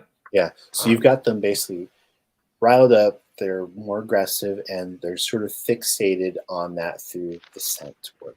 Okay, perfect. So Gorax part of this plan is ready to go. Uta, what area of this plan do you want to have put into action? So I think I'm going to be setting up kind of a rear guard, sort of a flank, right? Mm-hmm. So the scouts can all come in on their birds, and when the Gorax attack, we want to help the Gorax from behind Mm-hmm. to basically make sure that these minions have no way to escape. Oh, like pen them in or keep them. That's exactly in right. Space. And I think my part in that is either setting up traps,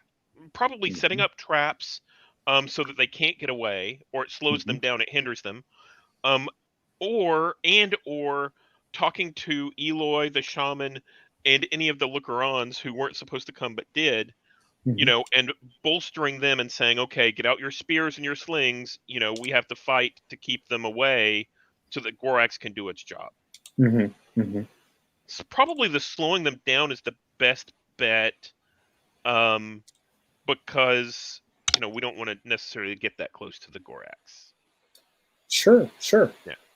I don't know if like stand your ground is the appropriate move to see how well this goes into effect, or what, or if there's like get your bearings.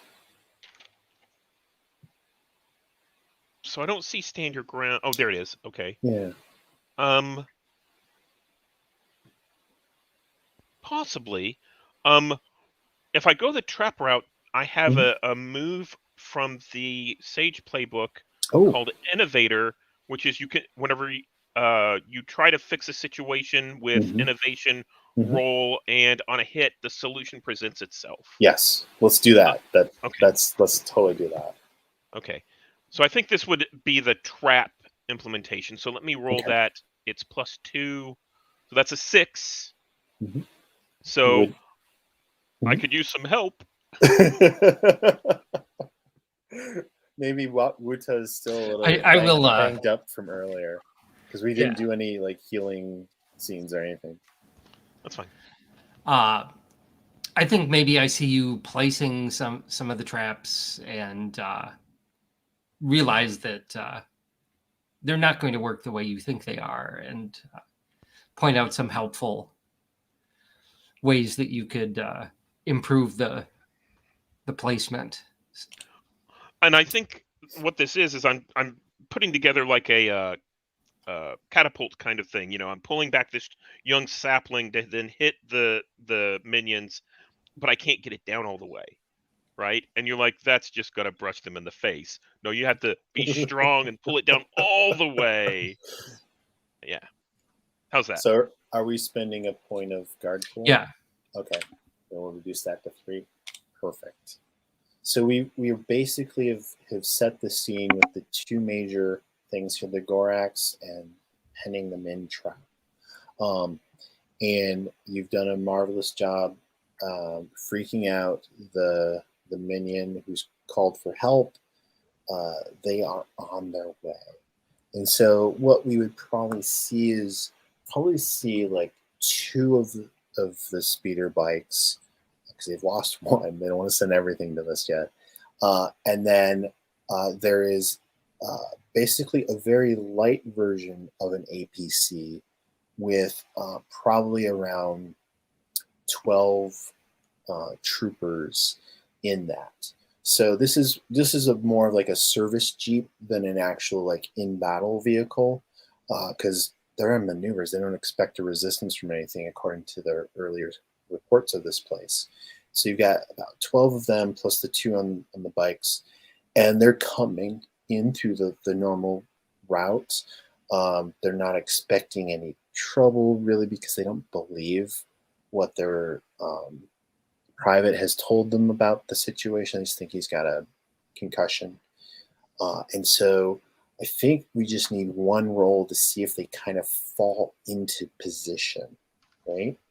So does anyone have something on their playbook that we think would be an interesting or effective thing to use for that? Nothing specifically on the playbook. Okay, otherwise we can go to a basic move. Let's see here.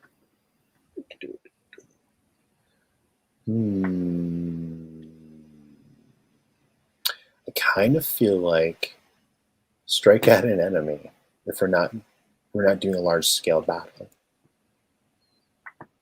Does that make sense? Okay. So are we doing Ruta's plan first, or are we doing Kuno's plan first? Well, they seem sort of They're complementary. intertwined a bit. Yeah. I think Kuno's plans will go off, and then mine is to mop up the end. Right. You're like Yeah. the shock, and you're like to keep them in there. All right. Yeah. So I feel like strike an enemy is definitely like you're using the Gorax as that weapon. Okay. And then I feel like stand your ground might be like to keep them in there for penning them in. So Sure. go ahead and make a roll on strike at an enemy. We'll see how this goes. And of course Eloy is like asking Kuno, how many do you think we're gonna take out? Like he's just like he's just so like revved up on adrenaline.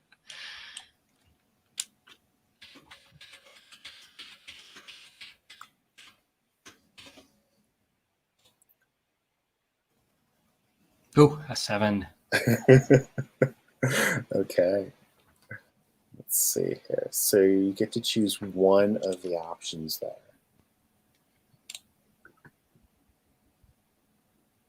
Did you have a modifier or anything? I for do. I this? get two Okay. options. Okay, that's right. So two.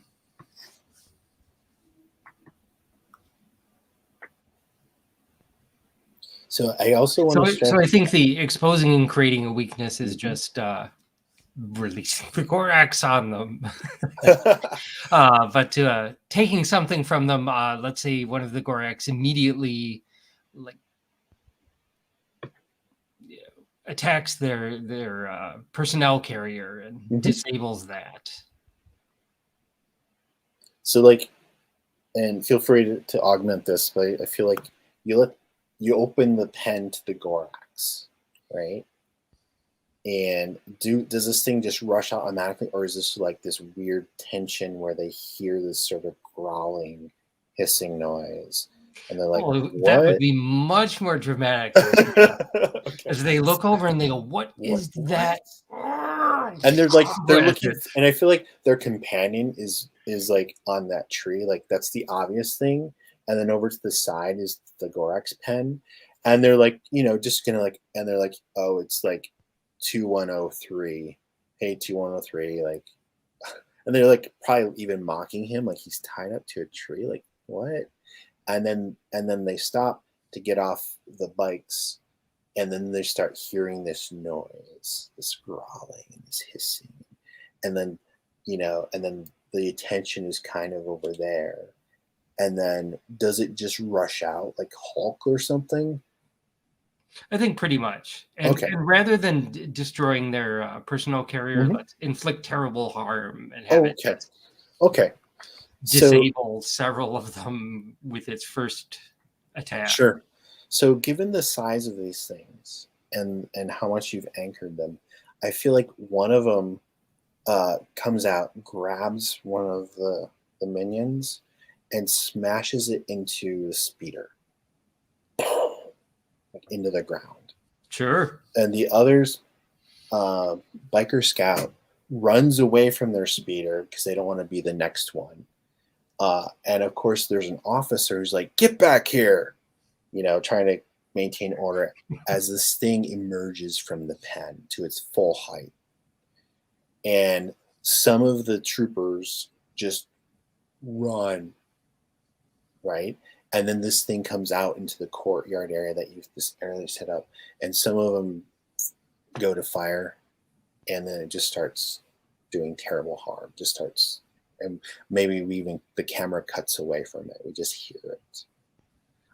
We see stormtroopers go flying. Yeah. All right. So we have like about half of the survivors trying to flee for their lives on foot. And that's when we get to stand your ground. What does this look like? We got to make that roll and then we'll see. Yes. So stand your ground. Uses courage. Uses courage. My courage is 0. So it'll be a flat roll. Mm-hmm. Whoa! I rolled boxcars. All right. So you get 2 options. Okay. And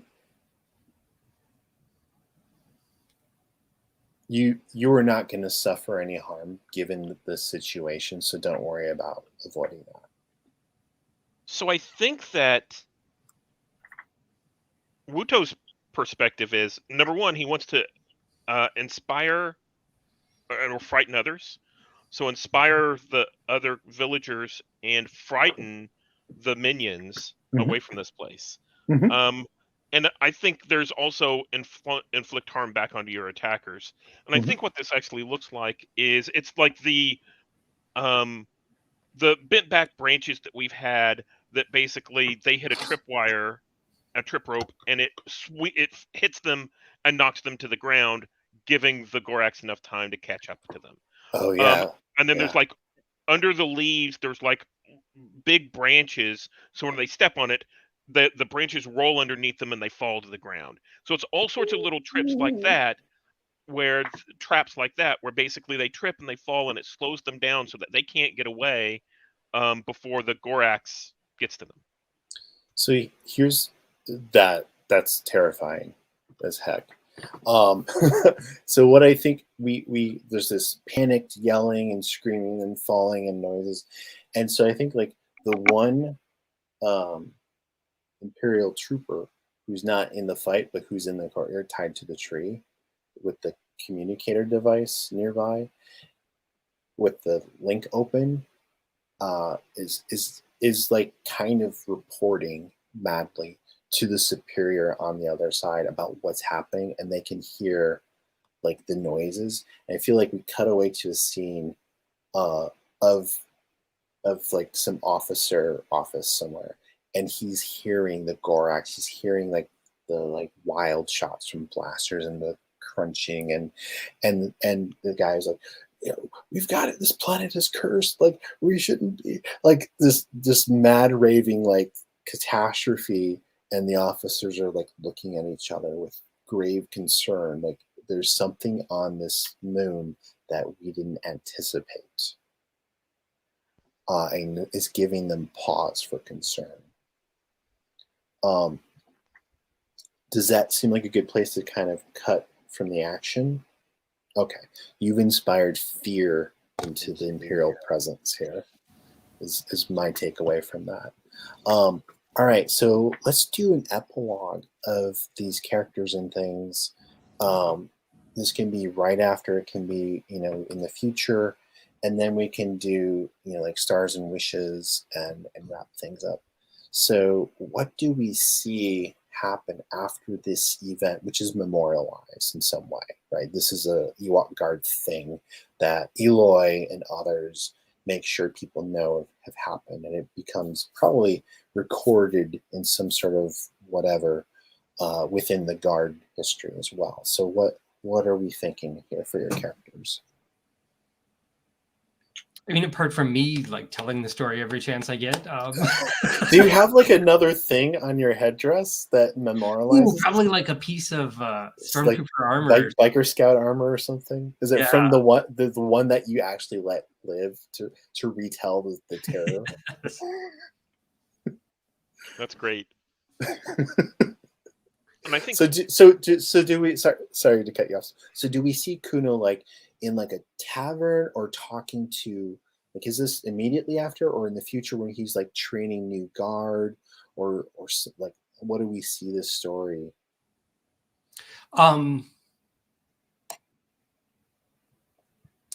Yeah, I think it's more like afterwards, as I see us as kind of being organizers of resistance at this point. I mean, that's where I see this going from here, is us, you know, spreading the word to all the villages. So Love it. Of course, I love to talk up my great role in the events, but that also serves to warn people about how serious and dangerous these things are. And I think in order to do that, I think we send out all of these scouts to go to the other villages with a piece of the trooper armor, right? Because this is obviously foreign. So they come up and they say, this is how hard it is, and they hit at it with their axes and their sticks, and there are many of these like insects, like ants. Yep. You've got pieces from the APC and the bikes and everything. You've got enough to send them to all of the villages with the messenger to share the story of what's happening here. I think that's amazing. All right, Steven, what do you have for Wuta? I think what we see is back at the village of Fieldroot, we see a celebration going on, and Wuta is sitting at a table with Chief Ilyaga, and they are sharing a mead together, and retelling the tale of, you know, what just happened. And I think that we see them kind of link hands and go back into a hut. And I think that's when the credits roll. Oh, that's so sweet. Oh my gosh. If this was owned by Disney and there were scenes cut into the credits, what we might see also is that there's like prison cell in this sort of incomplete, what would we call it, of Imperial facility on Endor, Moon of Endor, and in it are a handful of Ewok, right? And we see the door open to it, and in walks an Imperial officer with an interrogation droid hovering, menacingly. And we look down, and this, obviously an arrogant British accent, it addresses one of them in particular, who we know from reference is Farmer Mati, right? It says, apparently your kind will present some interesting opportunities for the Empire. And then it fades to black. So we know he's still alive, so you can go rescue him. But I love it. Fabulous. Great. All right. So Stars and Wishes, I just want to jump in and say thank you both for joining up in this game. I had a really great time with it. A lot of people deride the Ewok for various reasons, but I like to speak to like the intent of them, which is whether or not they were Wookiees or Ewoks. Like, there's something about them that still is interesting, and I don't want to treat them as token Native American people or anything like that, or just because they don't have advanced technology that they're lesser. So I like to see the spirit of, I like to see their culture, and I really like the stories that come out of it, and I'm really glad to see that Stephen and Greg, you both did a fantastic job of honoring that, and your characters were amazing. They just had so many highlights, so many great moments that you rolled with. So stars for both of that. The wishes, I wish that we would have had a third player, because with any two-player games, sometimes you can go back and forth too much. And a third player can kind of mix things up a little bit more. But having said that, I really enjoyed having your two characters very different and complementary, and worked very well together. So who would like to say anything about Stars and Wishes? I can jump in. Mm-hmm. So David, thanks for running this. Like I said, I was very drawn to this sort of out of the way corner of the Star Wars universe, because like you said, it's the Ewoks are sort of derided, but no, there are people with their own proud traditions, and it was fun to sort of play, see the Star Wars world through that lens. So really enjoyed it, and you did a great job of presenting. I think a really good set of challenges for us, and coming up with lots of terrible stuff to happen with us when we rolled badly, but still a lot of fun. Good. And Stephen, really enjoyed Wutai. You did a really good job, I think, of coming up with a lot of cool moments, and really appreciated that. Wish we could have seen more of the romance with you and the chieftain, but very glad you brought that up in the epilogue. Awesome. And wishes,